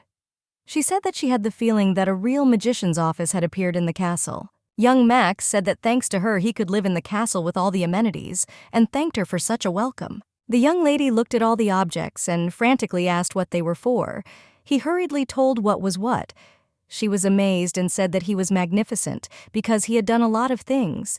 He said that although his magical power is not very great, he has the talent of creating magical artifacts. Everia asked if she could learn how to make such artifacts. He said that even in her case with such a small amount of magic, everything is possible. He said that a small test could be done. The magician gave him paper and a pen and said that the sketch should be engraved on a magical artifact, and it should be drawn without a single error. Since the slightest deviation in the magical function will change, he told her to try to move her magical power into a pen and draw. The young lady knew that she had no predisposition to art, but she still decided to try. Mac looked at the finished result and said that she did a pretty good job. Everia was surprised. The magician said that it was drawn a little clumsily, but overall she has abilities. The girl thought that perhaps this was a talent that the real owner of this body possessed. There is a high probability that this assumption is correct. Since the hand moved against it, turns out that in the original work, the girl will live until the end of her days. She did not know about talent and continued to envy the abilities of others. Averia asked what she needs to do is to learn how to write stamps. Mag looked at her and said that first she needs to get a teacher. Averia, she said that she had never met a person before who taught how to create magic seals. The magician said that this is quite natural because all the teachers are members of the association. Averia thought that she had talent or a simple ability to draw. The young magician did not want to focus attention on this issue and decided to offer. She still had some tea and asked her to wait a little. Everia thought that recently he had really wanted to give her tea. He came to her and she said that she would be happy to drink tea with him. Mage poured tea for the girl and she brought it him to her lips and she wanted to quickly drink tea with him and sort out all the issues. He looked at her impatiently and at how she was about to turn the cup over to take a sip of tea. The girl drank a little tea as her friend felt uneasy and she bowed to the side. Harry was on the roof of the building watching the sky. Emma came out and gave him the signal. Harry went down to her and they went together to a secluded place. He was glad to see them with a frantic desire to get started as soon as possible. He asked her if it was time for a lesson. Emma said that today she would open a new world for him, adding that the warehouse in the spare wing was empty and they could go there. While they were walking to their destination, the demon thought to himself that he really likes the girl's ability to find empty places. The young lady said that today he had a really huge topic to study. She looked at him and with a smile told him not to run away when he saw this material. They quietly walked into the empty room while no one was around. He said that he wanted to start as soon as possible. The girl obediently agreed. Emma said that it was time to study Madame Louise's new book called Flowers of Innocence. Emma said that this was a rather scandalous work that shocked the entire capital. Harry looked at it and said that the title was a little weak for the author. Emma said that the master always surprises with his original style of presentation, so a surprise awaits them. She said that this work is so stunning that it was called the Rebel Book, and she managed to find this copy with great difficulty. Emma hurried him and said that she wanted to quickly start reading the most interesting rebellious book. The young demon agreed with her. Harry smiled to himself and said that he would study hard today and not miss a single chapter. After reading the book, they talked. The girl said that after he caught her red-handed, she thought that he won't want to know her anymore. but she could not even imagine that in his person she would find a like-minded person who would share the same love for novels. The young man thought that it was very surprising that there was no such book in the demon world. Harry really wanted to please the young girl, but unfortunately he went crazy because he did not know a specific way to do this, and so I decided to talk to the maid. Emma asked her new friend if he knew why their mistress seemed so depressed lately. He was scared her question and said that he didn't do anything. She stared at him with misunderstanding and said that she didn't ask if he did anything. Emma said that her mistress is very upset, and thus she gets upset along with her, and everything falls out of her hands. Harry said that they understand very well how Emma feels. He said that all the lady had to do was frown her forehead slightly, and it seems to him as if the heavens had fallen to earth. New friends. We chatted a little more and went our separate ways. Emma said that she would look forward to the next meeting. Harry stood and thought that he had a good time today, so after meeting with Emma, he can calmly go to Iberia's room. A young magician approached the demon and said that he was very poor and still wandering in the dark. He said he could help him to get rid of the obsession. Harry looked at the young magician with contempt. He said him that his home is here and he won't go anywhere. The young mage said that then the archmage could calm down, since he decided not to try to persuade him anymore. The magician said that he had decided to take everything, and what if a man cannot go of his own free will due to brainwashing? Then he will destroy the original cause. The young man said that he did not really want to kill the young lady, so if he follows him, he will give the woman an antidote. The young man stood and thought that his desperate method works, and thought that when the man comes to himself, then he also thank him for what you did. Harry was furiously furious. He said that he could easily kill a person because it's very simple. Evaria. She sat and did not understand where the noise in her head came from. She felt very depressed because of the frantic noise, but fortunately the noise suddenly disappeared, and it became unexpectedly quiet. She did not understand what had happened or where she was. Looking around, she saw a beautiful girl told her that they had met again. The young, beautiful lady asked the girl how she had been living all this time. Evaria froze, and with difficulty asked the yellow-haired girl who she was, and said that she did not remember that they had crossed paths somewhere. The young girl said that there are unbreakable rules after the meeting always followed by removal. So naturally, she does not remember their previous meetings. The girl said that they first met during the plane crash. She said that then, unfortunately, a lot of people died. The girl froze and looked at her with big rounded eyes, and the yellow-haired girl said that they can only meet when the girls are in danger of death. Evaria. I hesitated and didn't understand how she could be in danger of death. She was angry with the wizard and cursed him. I threw away all my feelings. She realized that it was much more important who that the woman with yellow hair said that they had already met before she became the heroine of the book. The yellow-haired girl approached Evaria and told her not to worry as she would soon return back to her demon. Evaria froze in surprise. She asked the woman if she recognized Harry. She said that he is a very famous and special demon. The woman said that she was not a person but a sun goddess, and also said that the girl owned her heart. The ring received during the Errol Festival was also given to her in a past life. Evaria asked her why she did this to her. The goddess said that the girl was a suitable person who was given the ability to return her heart to its rightful place. She said that a long time ago a man visited and begged to borrow he won't be long. Her heart. Having played pranks on her, she fulfilled her request, but unfortunately she did not return and ran away.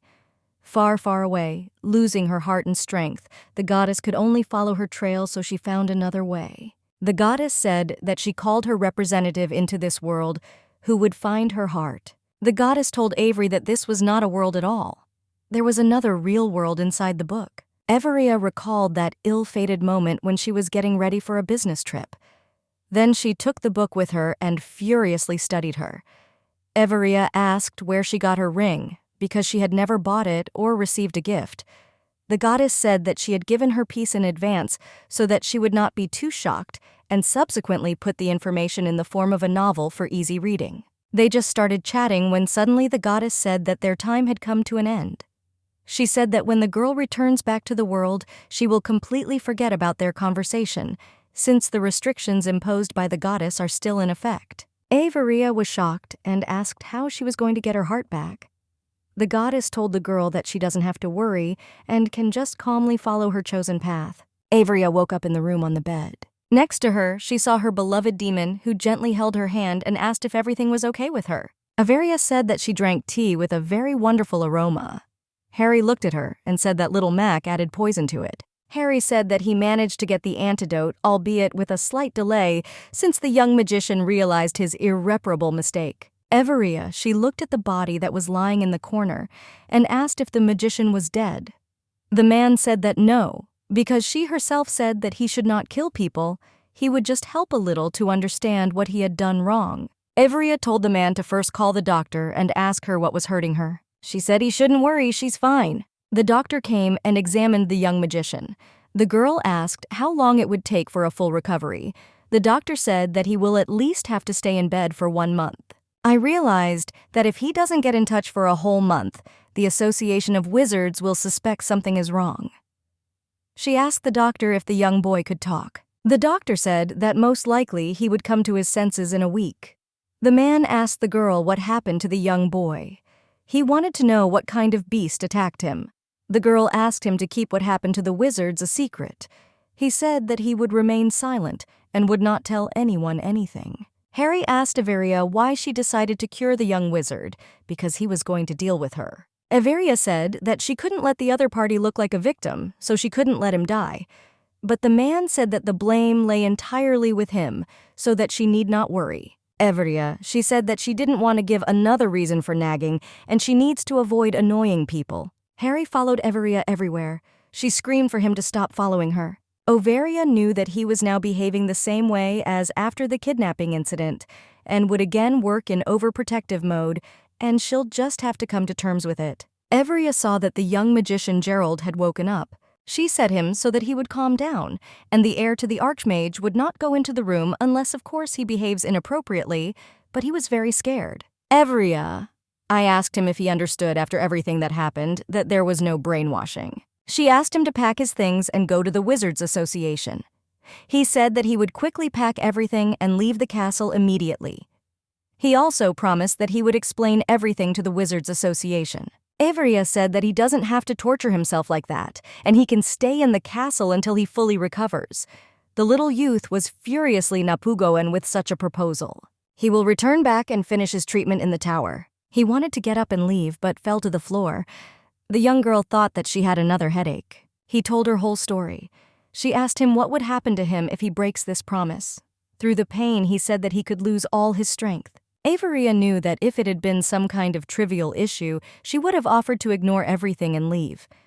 She asked him why he even took such a serious step. He cried for the wrong reasons and said that he was just going to save his poor comrade. Averia. I looked at him and thought that his intentions were not so bad, but later it resulted in a big disaster for everyone. The young lion looked at him and said that for now they would not find a solution to the problem that had arisen. He must stay in the castle. Averia said that if you search, you can find some kind of loophole in this matter, and perhaps the Association of Wizards will also be able to provide assistance in this matter. With tears in his eyes, the young magician said that the Association of Wizards does not abandon their family members in trouble, so that they will definitely help. He looked at her and said that he was really sorry because of the poison. She looked at him and said that everything was fine because he was sure that she was brainwashed. He said he planned to give immediately her antidote as soon as he could convince the Archmage to return with him, but he said that the choice of solving the problem was indeed disgusting, and he asked her for forgiveness. Harry was angry and shouted that he was against the young magician remaining in the castle. He did not understand why the girl was so fiercely defending him. Averia said that he will be in the castle and this is not discussed. Averia, with a smile on her face, asked him to calm down. Averia looked at Gerald and said that she would just give him a roof over his head. Gerald. He said that he could ask the Association of Wizards for as much money as he needed. Averia said that she was not interested in money and he could forget about them. She said that she would like to master the method of producing magical artifacts. The young mage said that this is simply impossible since the production of magical artifacts is completely monopolized by the Association of Wizards, and since this is their valuable asset, this secret is strictly forbidden to be disclosed. She looked at him. If you asked, will everything be okay with him if someone finds out that he poisoned her? He looked at her in fear. She said that his actions will be considered an attempt on the life of a high-ranking lady. She is the daughter of a duke and the mistress of the sacred sword. She added that perhaps the situation will even result in a conflict between the royal family and the Wizards Association. The young magician sat down on the floor and turned pale. He did not understand until that moment what he had done. He said that he should contact the Wizards Association. Everia knew that it doesn't matter to her what the Association of Wizards answer like that. If the answer is yes, then they will be able to produce their own magical tools, and in case of refusal, it will be possible to simply lure away the young talented magician abandoned by the association. The girl knew that in any case she would unconditionally remain a big plus. The Wizards Association quickly gave its answer. However, the way to solve the problem that arose turned out to be very unexpected. They said that they could not reveal the secret of this art, but in return, they will send 2 of their specialists to them, and they will remain in the castle until the young magician finds a way to eliminate the imposed ban. Everia said that the problem with the ban could be solved in the shortest possible time, then their specialists should stay in the city for at least a year. Everyone agreed. Soon, 2 wizards from the Magicians' Association arrived at the castle. Harry looked at her and said that since the wizards had arrived, she would not be able to spend time with him, and since they would stay for a whole year, she would be busy all this time. Everia couldn't stand it and said that if he can't have fun with her, then just let him study with Emma. When she realized what she said, she hesitated on the spot. He said with a smile on his face that he had been working with Emma not too long ago. Harry said that the lessons were very useful, and since he did not know about the existence of such things, he did not suspect that in this way, people could also experience pleasure. He looked at her and with a smile asked if she wanted him to share his experience with her. She looked at him angrily and asked if he wanted to share with her what he had learned from Emma. Everia was furiously angry at him. She hit him and said that this is a disgusting tactlessness to say such a thing. If among demons this is in the order of things, then in public it is obscene to say such a thing. Harry said he didn't understand why she was talking about it like that, because Emma told him to study hard, so that in the future he can bring pleasure to the lady. Emma went out to their office because she heard her name. The demon was just when she came. Harry asked Emma if he could tell him about what they were doing. Emma asked him in shock what he told her. The girl was shocked that he told the lady everything she said, that he didn't the only one who will receive a scolding from the mistress. Emma asked the mistress for forgiveness, but the young girl said that she doesn't need to apologize and she's not to blame for this current situation. Emma said she wouldn't do that again. Everia, she said that she didn't care what they did. Emma frantically asked her mistress for forgiveness for reading erotic novels during working hours. Emma said that Harry was caught reading a novel, but she said that she would keep her hobby a secret if she allowed read a book for him. And now he, her novel reading companion. Everia was shocked. Emma said that she loves reading erotic novels. Everia asked Harry if he had kissed anyone other than her. He said that he had no reason to engage in such abomination. Everia was shocked and very ashamed of her behavior. After this, she couldn't be left alone with him, and she said that she had a lot of things to do that didn't require delay. He approached her and asked why she was so busy every day. The girl said that she had a lot of work to do. Harry said she could give the job to someone else. Everia said that everyone is busy and she needs to handle the work herself since there is no one to entrust her affairs to. Harry shouted that she had those to whom she could give all the paperwork. He called the demons to help 2 demon twins came to her. Everia asked if they were really good at paperwork. The little demons were scared, they didn't understand. Why did the highest level demon summon them? Harry said he didn't call them. Everia said that she called them. She froze in shock. They asked why she called them and what she needs from them. The girl said that she heard that they are very good at paperwork. Everia looked at the result and was surprised. She did not expect this from the demons. She said that the content is very good and the speed of work is very good and fast. Harry told her to give them all her work. Everia told the twins to sort out all the paperwork she had accumulated for all the time. She also forbade them to spread the fact that they were demons, and she added that they should not kill anyone. One of the twins said that they were low-grade demons and were forbidden to kill anyone. Everia was surprised. They were not allowed to indulge in pleasure since they were inferior to the caste. Everia asked if they could introduce these 2 to the public as his relatives. He was surprised, but the girl said that they were very similar because of their hair color, and no one would have any suspicions. The little demons were shocked by what the girl said. Neither could understand how one could say such a thing to the great demon. They knew that he would now turn around and show his true nature. Harry said that if Averia wants it, then he is not against it. The demons did not understand what was happening. They knew that bloodshed was about to begin. Averia asked them to complete the paperwork in 1 day. Harry hurried her, and they left. The girl knew that she needs. They still have to deal with one problem, namely with magicians. They began to develop magical artifacts and sell them across the lands. They developed a brooch with a seal. Your pulled in turn was responsible for the development of the new product. Although such a process required a lot of time in the future, you can get a lot by monopolizing this product. Averia looked at her beloved demon and told him to hug her. He didn't expect this, but he still liked it. Averia looked at him with misunderstanding.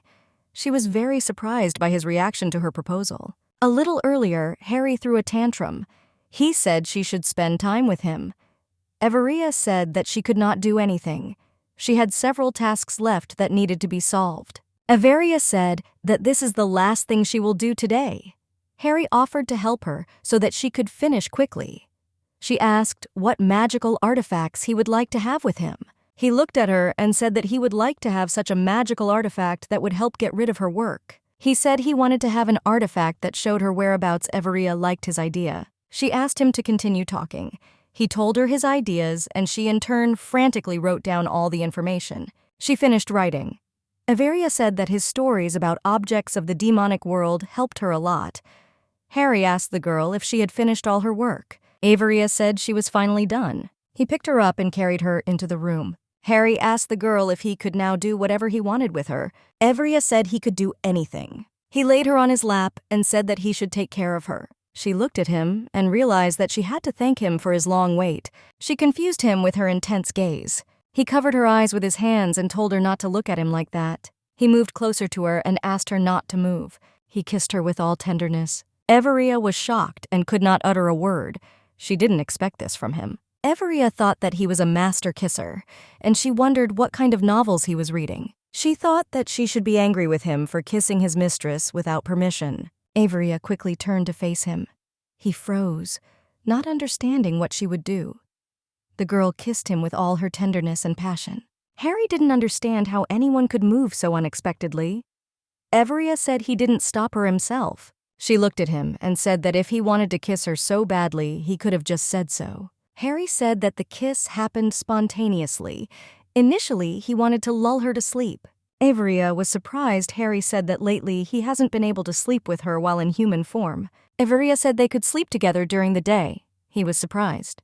Averia said she could afford to do this with her dog, although Harry was thinking a little differently, but he liked it that way. Averia with tenderness and speed. Averia said that she planned to just sleep next to him tonight, so she didn't want to say anything more. Harry turned to her and asked if the day might come when she would want to do more than just sleep next to him.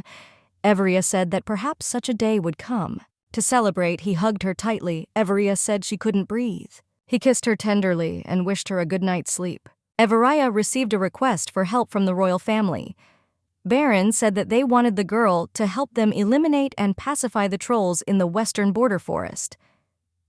The girl looked and said that the forest was still far away in the wild. It has borders, and from the very beginning, this fief was not under the jurisdiction of the royal family. So she did not understand why they turned to other fiefs for help. The Baron said that this was an unprecedented case since the message reached all the Violas who had soldiers at their disposal. This meant that at the moment, the situation was much more serious than in previous years. Averia said that she wouldn't want to. Her knights risked their lives solving the problems of foreign territories, but she could not go against the will of the royal family. The girl told the defense that they should limit themselves to minimal help. The Baron understood everything and said that you would carry out the order. Averia, I didn't understand what was happening at all, since at first they were battered by the flood and now the trolls. She entered a room that was shrouded in a gentle veil, and thought that maybe these were some kind of natural disasters similar to those that were happening all over the earth. She froze furiously because it was cold and windy and asked what kind of snowstorm this was. Leiden, I asked her if she had sent him to evaluate their reports. The young lady did not know what to do with such an atmosphere that was in the air. After that incident, they behaved like a cat and a dog. Everia said that she carefully read their reports and said that they should unite and think about solving the problem locally instead of working separately. She believed that in the current situation, it did not matter that they did not get along with each other. The girl said that this problem affects the lives of other people. The young princes froze and did not say a single word, they just looked at each other. Everia. She said that they both have the same goal. They must not allow the river to flood. So joint cooperation is an extremely effective solution to the problem that has arisen. The girl said that although the right of inheritance is at stake, she cannot evaluate only individual work.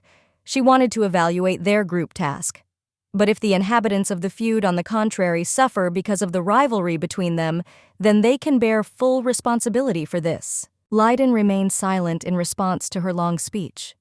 Cassian, in turn, he said that he would think about this proposal and decided to hastily leave. He walked away and left them alone. Everia said that the young prince was so angry because he thought that she was trying to force them to get closer and using joint work as this. Leiden looked at her and asked with surprise in his voice if she was definitely not going to reconcile them. Everia said that Leiden wanted to apologize to him because he holds all the anger on his brother. Leiden said their wills do not play a role in their relationship. Leiden said he heard from Luke, "Mages have nothing to do with the weather." Everia asked if they could secretly do such a thing. Luke said such large-scale experiments are difficult to hide. Everia thought that these experts were all connected to the Wizard Association, and she couldn't understand that she could be wrong about this. The tower was used as an observatory, and the only people who went inside were fortune-tellers and meteorologists who read the stars.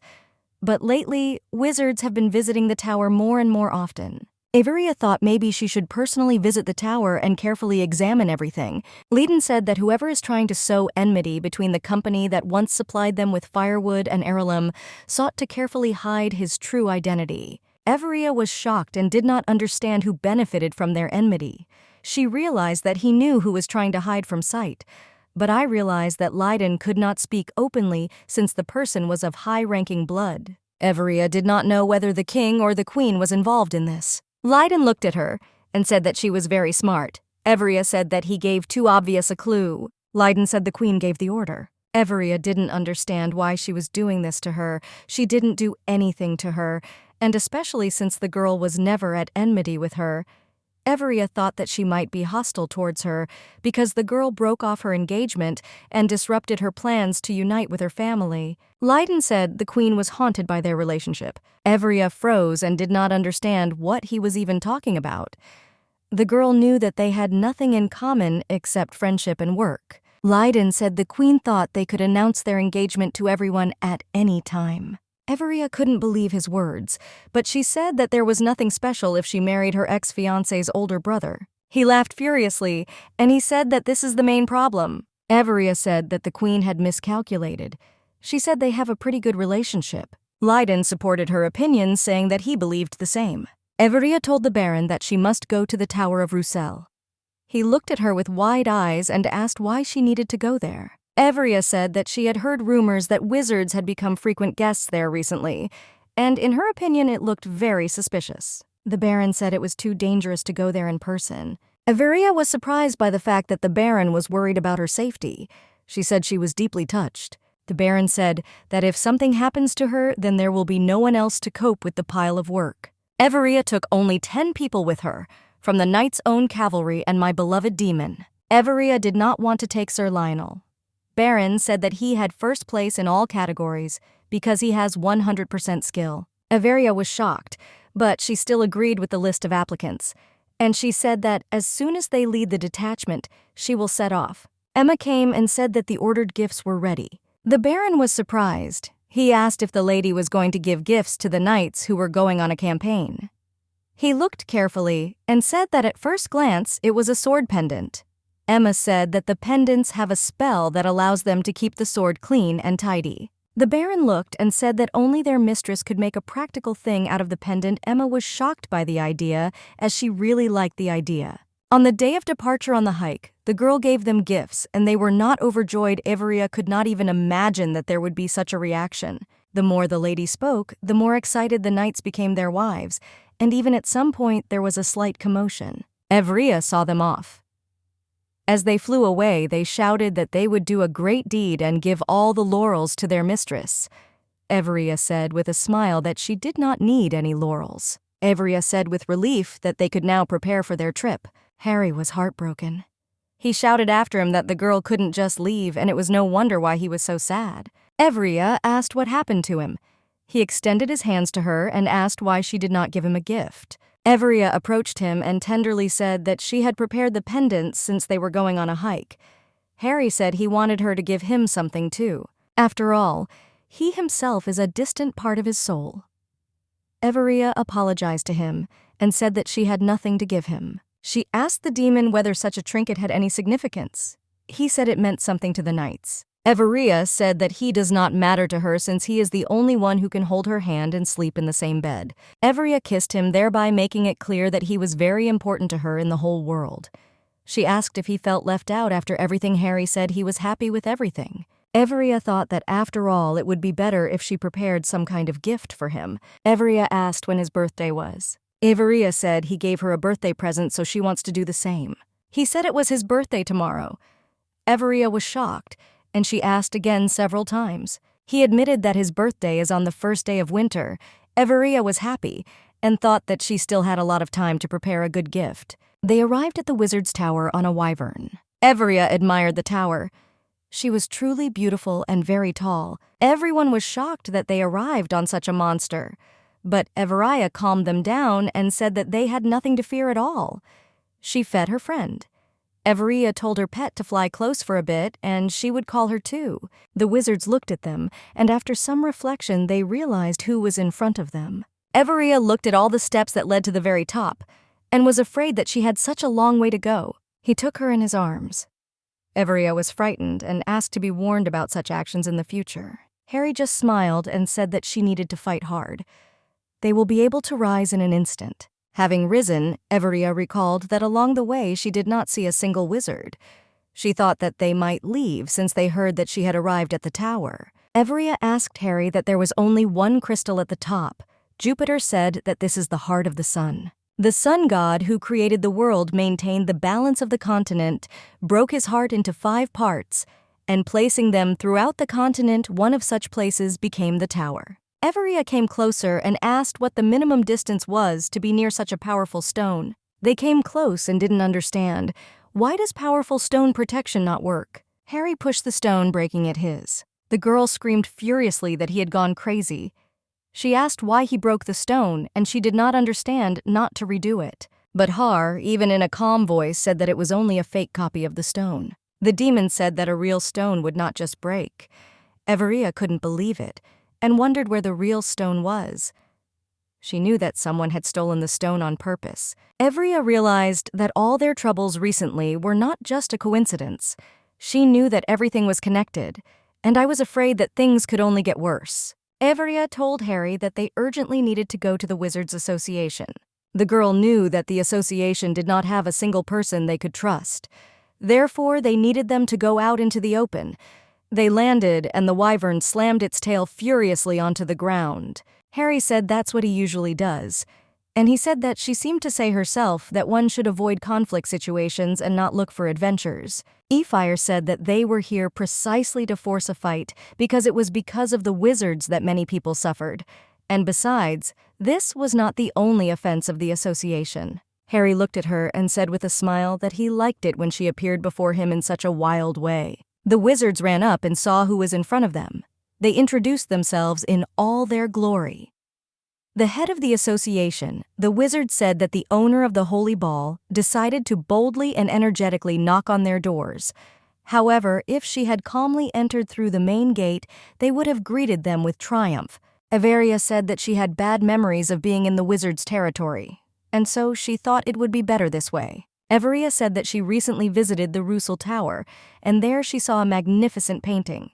She also added that their wizards often visit that place. The chief wizard asked his colleagues to leave them alone with her lady. He looked at her and said that since she came to them, she realized that the stone was a fake. Everia was shocked that he so quickly accepted the fact that the stone was not real.